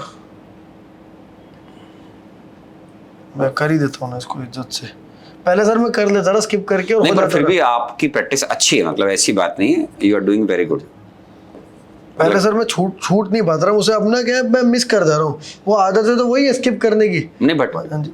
आप बहुत अच्छा ट्राई कर रहे हो ना, कैलकुलेशन भी करना आना चाहिए आदमी को, और आप देखो तो कैलकुलेशन बहुत हार्ड नहीं है इसमें, हाँ जी। बट टाइम तो लगता है देखो एडवांस। हाँ मैं गलत कर रहा हूँ, अब सही 16, ये 4 - 1 आना था, 3 आना चाहिए था वहाँ पे, हाँ 3 आना 3/4 होना चाहिए। कैलकुलेशन सर बिल्कुल ही टच छूट गया है, 3/4 अब सही है। 3/4 आराम से क्लियर लिख लो, फिर गड़बड़ हो जाएगी। इसको 3/3 13.6 3/4 है, मैं इसको ऐसे ही रखना चाहता हूँ, इसको हाँ, मैं हाँ। सॉल्व नहीं करना चाहता। ठीक है, बिल्कुल सही हाँ है, जी। ऐसे ही करना चाहिए एग्जाम में पूरा कंप्लीट। ओ हाँ आराम से हाँ जी। पेज ऐड कर लीजिए। हाँ हाँ जी। अब ये है 13.6 × 3/4 इज इक्वल टू, उधर अब क्या हो रहा है नए उसमें, ये ग्राउंड स्टेट में एब्जॉर्ब हुई है, बहुत इजी है। तो यहाँ पर मैं फिर से लिखूँगा, यहाँ पर मैं एनर्जी से निकालूंगा, फाइनल स्टेट निकालना चाहता हूँ, मैं निकालना चाहता हूँ N2 निकालूंगा मैं उसका। N2 आएगा कैसे फिर से, 13.6 × और यहाँ 1 है z, कोई प्रॉब्लम नहीं, 1/n 1 square minus 1/n2 square. यहाँ पर into 1 कैसे कर दो, वो तो मैटर नहीं करता हाइड्रोजन के N1 लिए। is 1 हाँ क्योंकि ग्राउंड स्टेट से चालू किया बिल्कुल बिल्कुल ठीक है। और अब हम 13.6 को काटेंगे, 1/4 is equal to 1/n2 square, n2 is equal to 2, n2 is equal to 2 आ गया। इसका मतलब तो फलस्वरूप n2 इक्वल टू 2 है। तो ओके, अब उसमें हमें डी ब्रोगली वेवलेंथ निकालनी है, और n2 इक्वल टू 2 में अब हम फिर से लगाएंगे 1/λ is equal to r 1/r था ना, नहीं r z स्क्वायर, और यहाँ पे 1/n1 square minus 1/n2 square. क्या यहाँ माइनस का साइन नहीं आना चाहिए मेरे ख्याल में, यहाँ पे नहीं आएगा। ये इलेक्ट्रॉन की डी ब्रोगली वेवलेंथ, हाँ, यहाँ हाँ। सिर्फ 1/n स्क्वायर होना चाहिए, ठीक है। और n हमें गिवन है, वो है नहीं क्या कर रहे हो आप, मतलब ये क्यों काटा आपने? देखो अभी थोड़ी सी गड़बड़ क्या हो रही है, जो आराम सुनो। आपने जो एनर्जी की कैलकुलेशन की, वो एनर्जी किसको गई? वो हाइड्रोजन एटम। बिल्कुल, ये देखो आप लास्ट पेज पे आओ, बिल्कुल यहाँ तक बिल्कुल सही जा रहे हैं अपन, है ना, बिल्कुल सही जा रहे हैं। ये एनर्जी किसने गेन कर ली अब? हाइड्रोजन एटम ने। वो पेज खाएंगे आपने अभी, कैलकुलेशन क्या था ये वाला, वो नहीं है, ये था क्या? हाँ ये था, है ना। अब ये इलेक्ट्रॉन जो हाइड्रोजन एटम का था, उसने उस एनर्जी को गेन किया, आपने कैलकुलेशन के ग्राउंड स्टेट से ट्रांसफर होकर ये कहां पर चला गया? 2 में चला गया, मतलब इसका शेल नंबर 2 आ गया। हाँ जी। अब आपके लिए हिंट है कि 2πr is equal to n lambda होता है। ओके ओके, अच्छा ये गलत है, ये तो फोटोन का ये तो गलत है, तो समझ गया। आराम से करिए। ये तो फोटोन है, ये तो फोटोन है, फोटोन की थोड़ी बहुत नहीं, अब मैं बोलूँगा sir 2πr should be equal to n lambda. बिल्कुल सही। ये तो lambda is equal to 2πr/n, और n2 है तो lambda is equal to πr, ठीक है। यहाँ पे हम सही जा रहे हैं, अभी ठीक जा रहे हैं। ओके। क्या मुझे यहाँ r निकालना चाहिए? हाँ, ओके, तो r उसका होता है रीजन है कि आपको मालूम है कि आपका इलेक्ट्रॉन इस समय, तो आपका मतलब हाइड्रोजन का जो इलेक्ट्रॉन है वो n is equal to second shell में प्रेजेंट है, तो उसकी रेडियस निकालनी ये सर सही लिखा ना, 0.5 बिल्कुल सही, n square by 0.529 n square by z angstrom में आएगा। n स्क्वायर बाय z, तो ये 4 बाय z कुछ नहीं है, और पाई यही है। ओके, क्या इसका आंसर एमसीक्यू में से निकालना है? अब यहाँ से लैम्डा आ जाएगा, नहीं ये भी हो जाएगा, अब यहाँ से लैम्डा आ जाएगा, फिर आपने जो फॉर्मूला डिराइव किया उसमें अपन रख देंगे, ठीक है। लैम्डा बाय 4π करना है बस, है ना, ये इसमें रख देंगे, 4π कर देंगे तो 0.4452 ही हो गया आंसर, ठीक। विच तो कैलकुलेशन करना पड़ेगा। ए आंसर, ठीक है, चेक करो, पीछे आगे जाओ, हाँ सॉल्यूशन पे जाओ, ए, ठीक है। अप्रोच बच्चों को बताता हूँ। बच्चों ये आपने पहले कैलकुलेशन किया, निशान भाई ने पहले कैलकुलेट किया, n का वैल्यू 2 है, परफेक्ट थे, इनको इसमें मार्क्स मिलने चाहिए। फिर 2π is equal to n lambda, हमने यहाँ r की वैल्यू पुट कर दी, और यहाँ से आपने लैम्डा कैलकुलेट कर लिया, जो भैया ने भी अब कैलकुलेट किया आपके सामने। सोचो कितना सोच रहे हो, इतने साल हो गए आईआईटी करे हुए। यहाँ से जो फॉर्मूला डिराइव किया वो अप्लाई कर दिया, आपका आंसर आ गया 0.529। वेरी गुड निशान, वेरी गुड, शाबाश। इसमें सर मैं एक थोड़ा डिफिकल्ट है, देखो आपने कहा कि सर मुझे थोड़ा चैलेंजिंग क्वेश्चन चाहिए, फॉर्मूला बेस्ड नहीं आना चाहिए, सो थॉट प्रोसेस डेवलप होता है बच्चों का। ऐसे देखो, ये जेईई मेन के हिसाब से इटसेल्फ एक क्वेश्चन है, ये जेईई मेन के साथ अपने आप एक क्वेश्चन है, ये जेईई मेन का अपने आप, ये तो जेईई एडवांस हो गया क्योंकि आपने इसमें डिफरेंशिएशन किया था। हाँ जी। तो ये कुल मिला के 3 क्वेश्चन है एक तरीके से छोटे छोटे अपन एक ही क्वेश्चन में लगा रखे हैं, मल्टी कॉन्सेप्ट प्रॉब्लम। मुझे तो सर ये देखने को मिल रहा है कि एक एडवांस का क्वेश्चन ना हो पाए वो अच्छा है वर्सेस मेंस का हो जाए। मतलब ना हो के आपने कितना सीखा कोई बात नहीं, और करके आपने क्या कर लिया, अगर भाई- बहुत हल्का क्वेश्चन किया तो। जिसको बोलते हैं ना कि मौत तो शहीद की अच्छी होती हाँ जी सर। और बात है इसमें मुझे काफी है। अरे सारे एक्चुअली सीखना है, ये तो अपन एक एग्जांपल कोड कर रहे हैं, but whole life is learning process. सीखिए आप, मैं स्टिल आई एम लर्निंग। क्या दिक्कत है उसमें? क्या चीज़ माइंड स्लिप हो जाती है कभी कभी ना, प्रॉब्लम सॉल्व कर समय कुछ माइंड स्लिप हो गई तो अप्रोच गलत हो जाएगी आपकी। और सर इसमें मैं कहना और भी चाहता हूँ कि इतने डेप्थ में मैंने पहली बार क्वांटम मैकेनिक्स जो हम पढ़ते हैं उसको ढंग से लगाना सीखा। मैंने पहली बार वो जो H- वाला जो था मल्टीपल इलेक्ट्रॉन स्पेशल उसकी बात करी, उसको समझा, मुझे अप्लाई किया। अप्लाई किया। कहीं ना कहीं है तो एनसीईआरटी में वो चीज़ है, लेकिन एप्लीकेशन नहीं है। नहीं आएगा सर, वो सही बात। थ्योरी तो मेरे ख्याल से है ही, थ्योरी तो हाँ। इलेक्ट्रॉनिक कॉन्फ़िगरेशन है वो तो है ही। और फिर बात इसकी करें तो इसमें मेरे को बहुत क्लियर बातें पता चली कि वहाँ पे हमने जो हीलियम में किया था, जो भी वो इलेक्ट्रॉनिक्स वो बहुत अच्छा क्वेश्चन। हाँ हीलियम से अभी जो यही वाला क्वेश्चन है, हाँ, ये थोड़ा डिफरेंट होगा। हीलियम से निकला फोटोन, वो फोटोन हाइड्रोजन ने एब्जॉर्ब किया, उसमें एक्साइट हुआ। एक्साइट होने के बाद इलेक्ट्रॉन की डी ब्रोगली वेवलेंथ हमने निकाली जो कि 2πr = n लैम्डा से निकलती तो है। ये इलेक्ट्रॉन अगर सेकंड शेल में रिवॉल्व कर रहा है तो n की वैल्यू जो है आपने 2 ली है, तो आपने कैलकुलेट किया ना, तो अब उसमें सरकमफ्रेंस के अंदर उसका इलेक्ट्रॉन के साथ में एसिड वेवलेंथ फिट होनी चाहिए। यस, तो आपने फिट कर दिया ना, 2πr = n लैम्डा ले लिया आपने। अब बस इतना सा अप्रोच का फर्क आता है, वो कभी कभी आएगा कि आपने पहले इधर n लिखा या हमने r का वैल्यू रख दिया, एक n कैंसिल कर लो, पहले करो बाद में करो, कोई फर्क नहीं पड़ने वाला है, अंत में लैम्डा आपका यही आएगा। और इसमें फिर हाइजेनबर्ग भी लग गया। हाइजेनबर्ग भी सीधा नहीं लगा, आपने इसमें डिफरेंशिएशन किया है ना, वो ऐसा एक प्रॉब्लम मेरी बुक के अंदर भी है, लेकिन ये थोड़ा सा चेंज करते हैं। काबिल तारीफ सर। प्रॉब्लम भी बनाने वाला भी मतलब बढ़िया, जिसने बनाया है। आपने बनाया क्या? इस प्रॉब्लम के अंदर चेंजेस किए करते हैं हम Changes लोग, किए, है ना, modify। मतलब ऐड करना होता है बेसिकली, एक पार्ट को दूसरे पार्ट में ऐड कर दिया। मान लो पहले प्रॉब्लम यहीं तक रह गया था, फिर उसको और एक्सटेंड कर दिया, तो ये तो करते रहते हैं हम लोग, है ना, कभी इधर कर दिया कभी उधर कर दिया, एज पर डिजाइन। काफी जबरदस्त है। और सर थर्मो वाला भी 1-2 क्वेश्चन तो ले लो। अच्छा ठीक है, तो मैं आपको थर्मोडायनेमिक्स का, मैं आपसे क्वेश्चन पूछूं डायरेक्ट, मैं आपको हिंट देता हूँ पहले। हाँ ऐसा कर लो। हाँ जी, या ओरल क्वेश्चन लिख देंगे ऐसे आप? नहीं, मैं ग्राफ पूछूंगा आपसे, बस बच्चों ग्राफ बनाना है आपको, या आप ग्राफ बनाओगे बस, है ना? ओके, इस पे एक बार फिर ये लिख दे रहे हैं, मैं लिख दूंगी। एक आप लिख दो थर्मोडायनेमिक्स क्वेश्चन। अब मैं निशांत भैया को थर्मोडायनेमिक्स पर बेस्ड एक क्रूशियल या 2 ग्राफ बनवाऊंगा आराम से। पहले हिंट दूंगा अगर इनको चाहिएगा तो, ठीक है। ये बेस्ड है थर्मोडायनेमिक्स पर।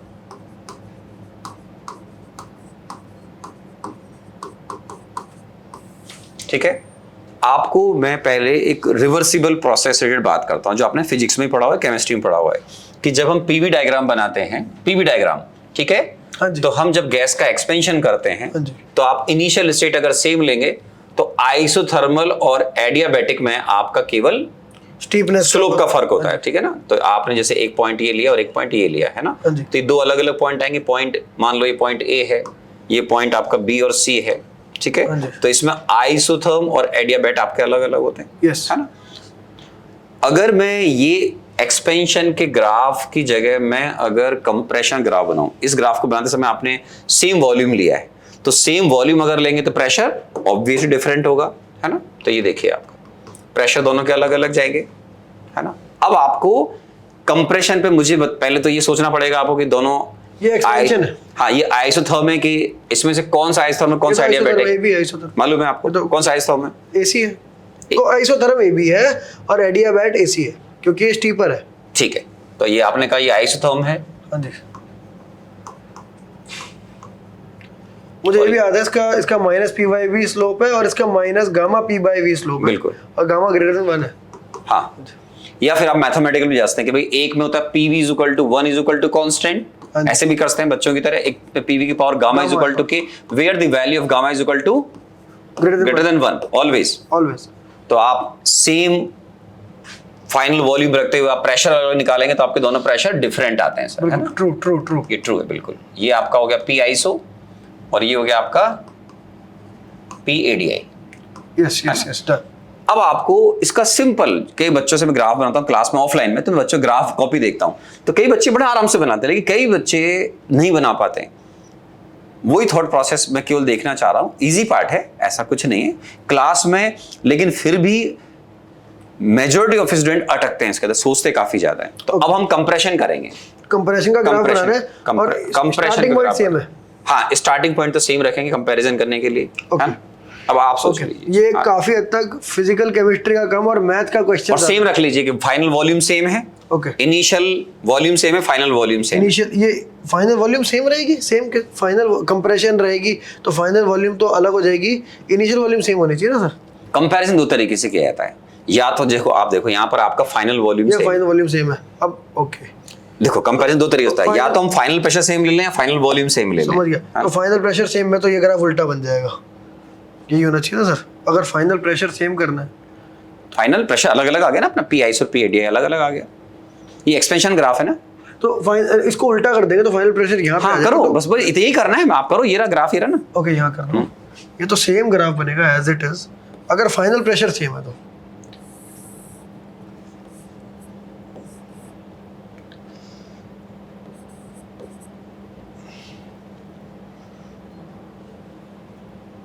ये आइसो आइडिया दोनों का सेम है और ये है P1 आइसो और ये P1 आइडिया, ये है ग्राफ। गलत। अब और सोचो इस फाइनल। हाँ देखो क्या हो रहा है, आपके तो पॉइंट ही सेम नहीं है। देखो ना, आप जब कंपैरिजन स्टार्ट करें दोनों एक ही पॉइंट चलना शुरू करोगे, सिस्टम की इनिशियल स्टेट सेम होनी चाहिए। आपके सिस्टम की इनिशियल स्टेट ही सेम नहीं है, इसका प्रेशर वॉल्यूम कुछ और है, इसका प्रेशर लगे, इसका प्रेशर लगे, सेम पॉइंट से स्टार्ट करो। ओके, मैं फिर से सोचता हूँ दोबारा, आराम से। ठीक है। मुझे बस ये बनाना है, मैं फिर से एक बार सवाल को रीट्रेट कर रहा हूँ। इनिशियल प्रेशर और वॉल्यूम सेम रहेगा, पहली बात बिल्कुल ये। बिल्कुल सही, एकदम सही, तभी ग्राफ है, तभी ग्राफ। तो यानी कि इस पॉइंट, ये हमारा ए पॉइंट है। बिल्कुल अब सही। जो होएगा यहाँ से चालू होएगा। मुझे बनाना अब इसके क्या है? दो पॉसिबल ग्राफ बनते हैं, या तो आप प्रेशर फाइनल सेम रख लो, ओके, या वॉल्यूम सेम रख लो, दोनों सेम तो नहीं होते ना। ओके, सिस्टम की स्टेट तो फाइनल लग जाएगी, तो आप दो में से एक को चूज कर लीजिए जो आपको अच्छा लगता है। समझ गया। तो प्रेशर ले लेते हैं और ये वॉल्यूम ले लेते हैं। प्रेशर फाइनल सेम का मतलब है, तो मैं वॉल्यूम पहले लेना चाहूँगा। हाँ आप ले लीजिए, जिसमें कि मुझे एक वर्टिकल लाइन मिलती है। ठीक है। ठीक है, अच्छा वॉल्यूम सेम रहेगी। अब यहाँ से एक बनेगा आइसोथर्म, वो ऐसे बनेगा, जो भी बनेगा, एक मिनट, आइसोथर्म यू बनेगा, मैं इसको और क्लीन बना दूंगा पर हाँ, आराम से सोच लीजिए। और एडियाबैटिक बनेगा, ये भी क्लियर है। और ये हमारा बी पॉइंट है और ये सी पॉइंट है। दिस इज एडियाबैटिक और दिस इज आइसोथर्मल एंड ये यूं जा रहा है ऐसे। क्या ये ग्राफ सही है सर? ये सही है, ये सही। अब सही है। ओके, ये तो हो गया फाइनल वॉल्यूम। और प्रेशर सेम में क्या, प्रेशर सेम में ये ग्राफ हो गया यहाँ तक।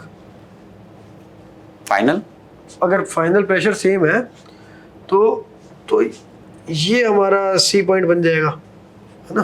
बिल्कुल सही, बिल्कुल ठीक है भाई। प्रेशर सेम कर दोगे तो वॉल्यूम अलग अलग हो जाएंगे। हाँ, एकदम सही अप्रोच है ना। ये तो बुक में मिल जाएगा। अब मैं आपसे अच्छा। ये तो आपका ट्रायल था, समझ रहे हैं आप। अब मेरा क्वेश्चन जो है वो है कि जो बुक्स में नहीं मिलता है, हम आते हैं एडियाबेटिक प्रोसेस पे, है ना। लास्ट क्वेश्चन है आपके लिए, टेंशन तो नहीं है? नहीं सर, है ना? तो देखो, हाँ तो देखो दो एडियाबेटिक के अंदर, एडियाबेटिक प्रोसेस,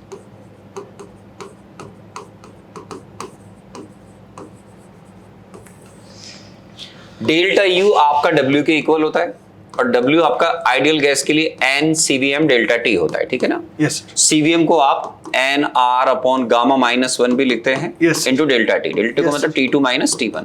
बिल्कुल तो आपके लिए है ना, ये तो बहुत इजी है क्योंकि Q इसमें 0 होता है, ठीक है ना, बहुत इजी पार्ट है। तो यहाँ delta is equal to W, ये फॉर्मूला आपका डब्ल्यू रिवर्सिबल पे भी लगता है और डब्ल्यू इरिवर्सिबल पे लगता है। ओके, मैं आपको हिंट दे रहा हूँ, है ना। Okay. ये तो यहाँ तक तो कॉमन चीज है, Q 0 है तो डेल्टा यू डब्ल्यू के बराबर ही होगा। और आइडियल गैस के लिए डी हमेशा एन सीवीएम dt था, इंटीग्रेट कर दिया, फॉर्मूला आ गया। राइट। अब मैं आपको हिंट दे रहा हूँ कि आपको समय हो गया कि हम जब रिवर्सिबल और इरिवर्सिबल प्रोसेस करते हैं, इरिवर्सिबल मतलब फास्ट प्रोसेस, रिवर्सिबल मतलब एक्सट्रीमली स्लो प्रोसेस, तो इन दोनों में, हाँ इन दोनों में फाइनल टेम्परेचर डेफिनेटली अलग जाएगा, ठीक है, फाइनल टेम्परेचर अलग जाएगा। अब रिवर्सिबल के लिए कैलकुलेशन अलग होती है, इरिवर्सिबल के लिए फाइनल टेम्परेचर कैलकुलेशन अलग होती है। फॉर एग्जांपल, सब बच्चों को आपको मालूम है एक फॉर्मूला था, पीवी की power gamma is equal to constant. हाँ जी, पढ़ा होगा आपने सर? यस यस, बिल्कुल याद है मुझे। ये आपने पढ़ा होगा, टीवी की पावर गामा -1, ठीक है ना, इज इक्वल टू कांस्टेंट। ये फॉर्मूले जब आपने डेराइव किए थे तो ये केवल रिवर्सिबल प्रोसेस पर अप्लाई होते हैं। ओके, किस पर लगते हैं? रिवर्सिबल। रिवर्सिबल प्रोसेस पर। उसका रीजन क्या है? रिवर्सिबल प्रोसेस में हम एक्सटर्नल प्रेशर को इंटरनल प्रेशर से रिप्लेस कर देते हैं। अगर आप भूल गए हो तो d is equal to D Q plus D W, ठीक है, ये तो जीरो हो गया, ठीक है। इसको आप लिखोगे n CVM dt, ठीक है। इसको लिखोगे आप minus P external to DV. ये उन बच्चों को बता रहा हूं जिनको रिवर्सिबल इरिवर्सिबल क्लियर नहीं होता है। रिवर्सिबल में हम पी एक्सटर्नल को इंटरनल से रिप्लेस कर देते हैं, क्योंकि हमेशा होता है रिवर्सिबल प्रोसेस में इंटरनल प्लस माइनस डीपी। ये वैल्यू नेग्लिजिबल नहीं होती है किसमें, इरिवर्सिबल प्रोसेस में, और रिवर्सिबल में ये नेग्लिजिबल वैल्यू होती है। Makes total sense, yes. तो उससे क्या होगा, अगर नेग्लिजिबल होगी तो पी इंटरनल के बराबर हो जाएगा, और इंटरनल प्रेशर मतलब गैस का प्रेशर nRT/V। तो इसको आप रिप्लेस कर दोगे तो ये रिलेशंस निकल कर आते हैं। ये तो अपना काम हो गया है ना। लेकिन इरिवर्सिबल प्रोसेस में we can not replace external pressure by internal pressure. तो आपको बस इसी को यहीं से इंटीग्रेट करना होता है और यहीं से फाइनल टेम्परेचर निकालना होता है, ठीक है। तो ये NCO delta T minus P external into delta V हो जाएगा। यहाँ डिफरेंस क्रिएट हो जाता है। ओके, इजी लैंग्वेज में ये इरिवर्सिबल वर्डन के बराबर है, du dw के बराबर है, तो डेल्टा u w के बराबर है। w आपका यही होता है, सिंपल, मैं बता दूं, बच्चों को भी पता होता है ये, आपको अगर भूल गए हो तो हेल्प करता हूं आपकी, कि dw जो होता है वो हमेशा लेटेस्ट थर्मोडायनेमिक साइन कन्वेंशन के अकॉर्डिंग माइनस pdv होता है। तो w इरिवर्सिबल निकालेंगे तो ये कभी भी आप एक्सटर्नल प्रेशर को इंटरनल से रिप्लेस नहीं कर सकते हैं। तो ये हमेशा p डेल्टा v की फॉर्म में आएगा, मतलब ब्लॉक बनेगा, स्क्वायर रेक्टेंगल जैसे आपके डायग्राम पे बनेंगे। अभी भी आपने देखा था, आपने खुद ने पीवी डायग्राम पर आपने अभी एडियाबैट के लिए ऐसा कुछ बनाया था, एक्सपेंशन इधर, कंप्रेशन उधर। ये रिवर्सिबल के लिए, ये किसके लिए, रिवर्सिबल के लिए। इरिवर्सिबल में आपका ब्लॉक बनेगा, ओके, स्क्वायर रेक्टेंगल जैसा ब्लॉक बनेगा, डिपेंड करता है पीवी की वैल्यूज क्या है। तो आपको दो के इन्हीं दोनों का कंपैरिजन करना है, किसका, रिवर्सिबल का और इरिवर्सिबल का। एडियाबैटिक प्रोसेस चल रहा है। ओके, ओके, मैं आपने मुझे समझाया, मैंने पूरा सुना है। और मैं एक हिंट देता हूं क्योंकि उसमें बहुत टाइम लग जाएगा। इरिवर्सिबल प्रोसेस का फाइनल टेम्परेचर हमेशा रिवर्सिबल से ज्यादा होता है, ये मैं हिंट देता हूं ना, इसमें बहुत टाइम लग जाएगा ना। अब आप आराम से सोचिए। ओके, मैं एक बार आपने जो बोला बस वो अपने शब्दों में रिपीट करना चाहता हूं, सो दैट मैं सही समझाऊंगा। बिल्कुल बिल्कुल। इरिवर्सिबल प्रोसेस फास्ट होता है और वो स्लो होता है रिवर्सिबल। और हम फॉर्मूला, ये जनरल फॉर्मूला है, यहाँ तक तो सेम है। हाँ जी, और यहाँ तक भी सेम ही है। हाँ, यहाँ तक भी सेम, बिल्कुल सही बोला। और P external equal to P internal हो जाता है, और पी इंटरनल आता है गैस इक्वेशन से, एनआरटी, ठीक है। जब गैस इक्वेशन से आता है तो यहाँ पे वो जो गामा वाली जो बात आती है वो आ जाती है, और वो वैसा इंटीग्रेशन हो जाता है। पर यहाँ पे हमने पी एक्सटर्नल को कांस्टेंट मान के बाहर निकाला है, मतलब ये आपका इरिवर्सिबल प्रोसेस हो। समझिए। और सर पी इंटरनल कांस्टेंट नहीं होता, अगर यहाँ पी इंटरनल से रिप्लेस करते तो कांस्टेंट नहीं होता वो, और प्रॉपर इंटीग्रेशन होती है यहाँ पर। ये मुझे बिल्कुल समझ में आ गया। तो ये इस तरह से कैलकुलेट होगा, ये इरिवर्सिबल एडियाबैटिक प्रोसेस है। इरिवर्सिबल एडियाबैटिक में ऐसा होगा। आपने ये सिखाया भी, ठीक है, ये मैं समझ गया हूँ। अब मेरे पे चैलेंज ये है कि मुझे, बच्चा कोई भी स्टूडेंट हो कभी घबराए नहीं, इरिवर्सिबल प्रोसेस में हम जब इसको रिप्लेस नहीं करेंगे तो हर बार W minus P delta V ही आएगा। यस, इरिवर्सिबल प्रोसेस में, चाहे आइसोथर्मल लें, चाहे एडियाबैटिक लें, चाहे आइसोबारिक लें, आइसोबारिक में प्रेशर कांस्टेंट था। तो इन इरिवर्सिबल प्रोसेस W आपका ये आता है। ओके, क्योंकि बाहरी जो हम वर्क कर रहे हैं वो सेम है, एक्सटर्नल जो वर्क कर रहे हैं, क्योंकि पिस्टन पे जो हमने जोर लगाया होगा वो लगाया होगा, वही वर्क है। अब हमने एक में हीट को अलाउ नहीं किया जाने से तो एडियाबैटिक हो गया, किसी में मतलब टेम्परेचर कांस्टेंट का तो आइसोथर्मल हो गया, समझ गए। ओके, यही थ्योरी है, ठीक है। अब मुझे ये एडियाबैट दे रखा है इन रिवर्सिबल प्रोसेस, मुझे इसी के पैरेलल में बनाना है इरिवर्सिबल प्रोसेस का एडियाबैट ग्राफ। हाँ, ग्राफ बनाना है। हाँ, हिंट ये रहा। ओके, और एक बात और है, स्टार्टिंग यहीं से होगी। हाँ, बिल्कुल सही, बिल्कुल सही, बिल्कुल सही। कंप्रेशन कर रहे हैं अपन, आइडियल से कंप्रेशन कर रहे हैं। रिवर्सिबल अपन ऐसे जा ही रहे हैं, ये देखो आप, रिवर्सिबल अपन ऐसे जाएंगे। ये किसी भी किताब में आपको ग्राफ नहीं मिलेगा जो मैं आपसे पूछ रहा हूँ। आपको रिवर्सिबल और इरिवर्सिबल को कंपैरिजन अपने आप हो जाएगा, यहाँ पर बनाना है। हिंट जो दे रखे हैं ये, मुझे और आप ए से बी चले जाओ, एरो बना लीजिए, रिवर्सिबल का पाथ हो गया। अब आप आराम से सोचो। ओके, समय शुरू होता है अब। मेरे को एक मिनट, आपका समय शुरू होता है अब। अमिताभ अवस्थी। आज आप शुरू करते हैं। ये है with respect to pressure with respect to volume निकाल लिया। अब प्रेशर इंटरनल जो होगा वो इंटरनल प्रेशर आइडियल गैस, ये इंटरनल प्रेशर होता है या मेरे ख्याल में इंटरनल प्रेशर होता है। आइडियल गैस, यहाँ पे मैं कहना चाह रहा हूँ ग्राफ में हाँ हाँ, इंटरनल प्रेशर बनाया जाता है राइट, ना कि एक्सटर्नल। वो फाइनल प्रेशर होता है। जब पिस्टन जब रुक जाएगा ना तो उसका फाइनल प्रेशर उसके एक्सटर्नल प्रेशर के बराबर होता है, पिस्टन रुकता है। Final pressure is equal to internal pressure, final piston रुक गया तो उसका गैस का जो प्रेशर उसको P2 बोलते हैं। P1 initial pressure, P2 final pressure, तो P2 आपका P एक्सटर्नल के बराबर हो जाएगा। Okay. जब पिस्टन रुक जाएगा that time P external must be equal to P2। Okay okay मतलब पिस्टन क्यों रुकेगा आप बताओ। ओके, पिस्टन का प्रेशर P एक्सटर्नल होता है और गैस का प्रेशर P इंटरनल होता है। हाँ। एंड में एक्सटर्नल मतलब आप बाहर से जो प्रेशर लगा रहे हैं वो कम ज्यादा कुछ भी हो सकता है, उसी के अकॉर्डिंग एक्सपेंशन या कंप्रेशन होता है। ओके समझ गया। तो पिस्टन और फाइनल प्रेशर सेम है दोनों का, तो पहली बात तो फाइनल प्रेशर सेम है, वॉल्यूम सेम। वैसे तो आपने मुझे हिंट दे रखा है, मैं वो हिंट यूज़ कर ले रहा हूँ। तो अगर टेम्परेचर ज़्यादा है और प्रेशर सेम है, PV इक्वल टू nRT से प्रेशर सेम है, टेम्परेचर तो वॉल्यूम ज़्यादा है, ठीक है, वॉल्यूम ज़्यादा आएगी, वॉल्यूम ज़्यादा, फाइनल वॉल्यूम अगर प्रेशर सेम रखेंगे तो वॉल्यूम ज़्यादा आएगी।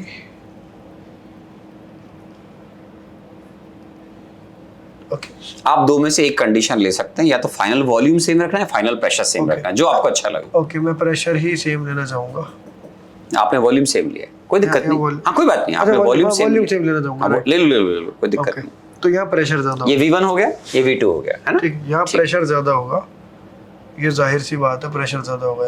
यहाँ पे कहीं ग्राफ एंड करेगा, बीच में क्या बनेगा ये मुझे नहीं पता, यहाँ तक ठीक जा रहा हूँ, यहाँ कहीं एंड करेगा ग्राफ ऊपर को, बीच में क्या बनेगा अभी बच्चों बताओ आपने ऐसा क्या सोचा।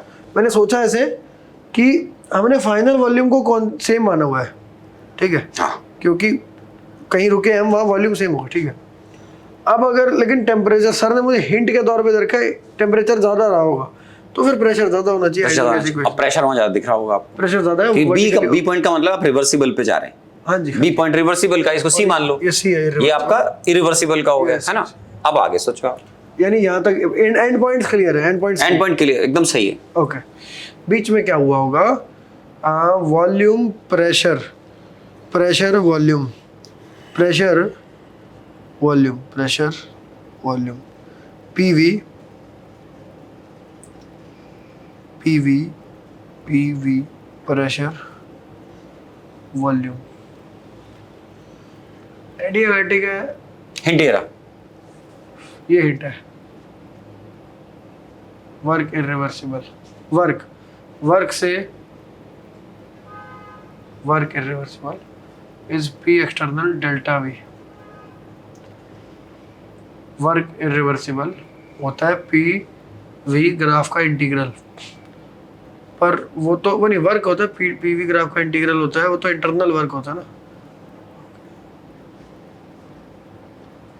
क्या सर इस ग्राफ का इंटीग्रल, एक सवाल पूछो, इस ग्राफ का इंटीग्रल ही यही है, मतलब जो मैं यहाँ ग्राफ बनाने वाला हूँ फाइनल, आप जो बना रहे हैं, हाँ जी, आपने जो बनाया AC उसमें ग्राफ आपका प्रेशर वेरिएबल है, इसमें प्रेशर वेरिएबल नहीं है। प्रेशर वेरिएबल नहीं है, हाँ तो फिर एक्सटर्नल कांस्टेंट है ना, तो ये यूं रहेगा, ठीक है,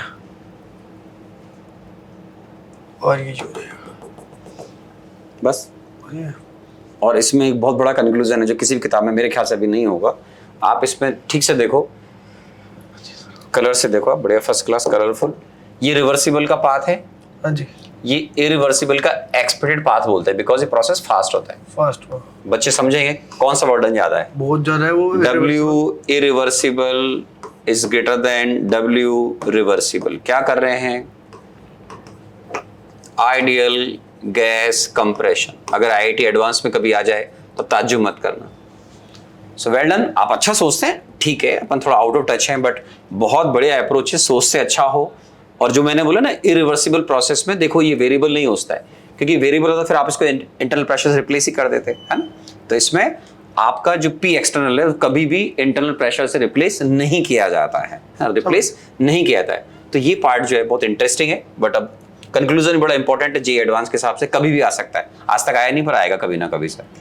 20 साल से बच्चों को बता रहे, 20 साल ज्यादा इसका भी लॉजिक बताइए तो अब इरिवर्सिबल। इसमें एक्चुअली बहुत थ्योरी पढ़नी पड़ती है बच्चों को। Work delivered by the system हमेशा रिवर्सिबल में ज्यादा होता है। ये तो मैं समझ गया पर वही बता रहा हूं। तो work delivered by the system जो होता है वो रिवर्सिबल में ज्यादा होता है, और work done on the system जो हम करते हैं, किसी सिस्टम के ऊपर आप काम करेंगे तो सिंगल स्टेज कंप्रेशन में सबसे ज्यादा होता है। ओके। और कंप्रेशन में टेम्परेचर बढ़ता है, कंप्रेशन टेम्परेचर बढ़ेगा एडियाबैटिक प्रोसेस में, समझ रहे हैं आप? हाँ जी। क्योंकि क्यू बाहर नहीं जा रहा है, अंदर बाहर हीट ट्रांसफर नहीं हो रहा, और एक्सपेंशन में टेम्परेचर गिरता है। शायद मैंने एक फॉर्मूला लिखा था ना मैं आपके लिए, या मैं दोबारा बताता हूँ। डेल्टा यू डब्ल्यू के बराबर है, देखो ये इसके इक्वल है।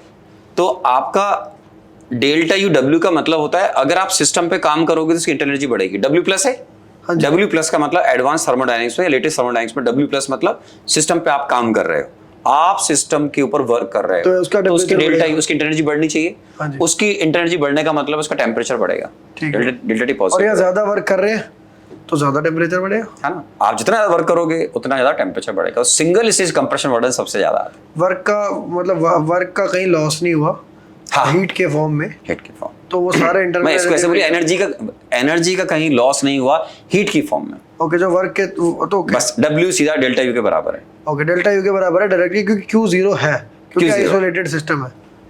ओके।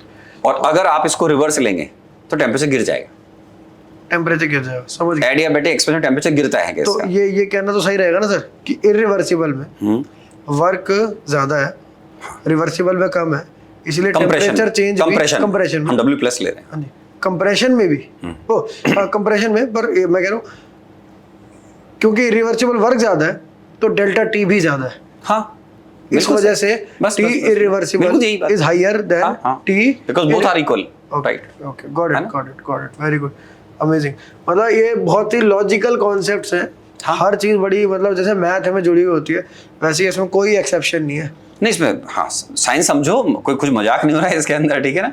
जैसे आप एक्सपेंशन देखोगे तो तरफ माइनस लगा लो, तो इसका मतलब क्या, जब सिस्टम वर्क करेगा उसकी इंटरनल एनर्जी कम होगी, सिस्टम की इंटरनल एनर्जी कम होने का मतलब टेम्परेचर डाउन जाएगा, है ना? कूलिंग बोलते हैं उसको basically. Amazing question sir, and really मतलब मैंने बहुत कुछ सीखा यहाँ पे। कई बार मेरे को सर वाइब्रेंट आता हो ना IIT की तैयारी दोबारा करने का मन करता है। नहीं बट ओवरऑल अच्छा है, आप बहुत अच्छा ट्राई करते हो, अप्रोच बहुत मतलब डायनेमिक होती है, बट ठीक है। आउट टू टच होकर मैं जिन बच्चों को पढ़ाता हूँ क्लासेस के अंदर, तो उनमें से काफ़ी बच्चे बिल्कुल बहुत अच्छा सीखते हैं, लेकिन कईयों को बहुत स्ट्रगल करना पड़ता है, तो आपका स्ट्रगल बहुत कम है। So very good, very good, thank you sir, thank you. And I hope आपको अच्छा लगा होगा ये पूरा सेशन, जिसमें मैंने फिजिकल, मेरे को अच्छा लगा खुद, मेरे को फिजिकल केमिस्ट्री से ज़्यादा अब उसके अंदर इंटरेस्ट आ रहा है। जो मैं कहता हूँ ना, कम इंटरेस्ट है मुझे, क्योंकि मुझे लगता है ये सब जो है मतलब कॉन्सेप्ट्स हैं, बस लिखित कॉन्सेप्ट्स हैं, बट ये पूरे कंसिस्टेंट है सारे। ये सर जो मैंने आपसे क्वेश्चन किया वो engineering thermodynamics, not simple thermodynamics, that is engineering thermodynamics. Physics में भी नहीं आएगा बच्चों को, बिकॉज फिजिक्स में इरिवर्सिबल प्रोसेस को डील नहीं किया जाता है। फुली अप्लाई कर सकते हैं सारी चीज़ों को हम, और हर जगह कंसिस्टेंट बैठती हैं। तो ये बिल्कुल मैथ या फिजिक्स जैसा है एक कॉन्सेप्ट के लिहाज से, और मतलब मेरे को इंटरेस्ट बढ़ा है। आई होप कि आपका भी बढ़ा होगा। और आपने क्या सीखा, आपसे कौन कौन से physical chemistry means bridge between physics and chemistry. तो आप देखेंगे फिजिकल केमिस्ट्री में फिजिक्स के भी कई चैप्टर से हमारा लिंक होता है, बहुत अच्छा होता है। गैस स्टेट हो गया, रेडियोएक्टिविटी भी हटा दिया सिलेबस से, फिजिकल की से अलग बात है, but thermodynamics is a very good topic. Atomic structure हो गया, हमारे कई टॉपिक कॉमन है। ठीक है, thank you sir, thank you for your time. Thank you.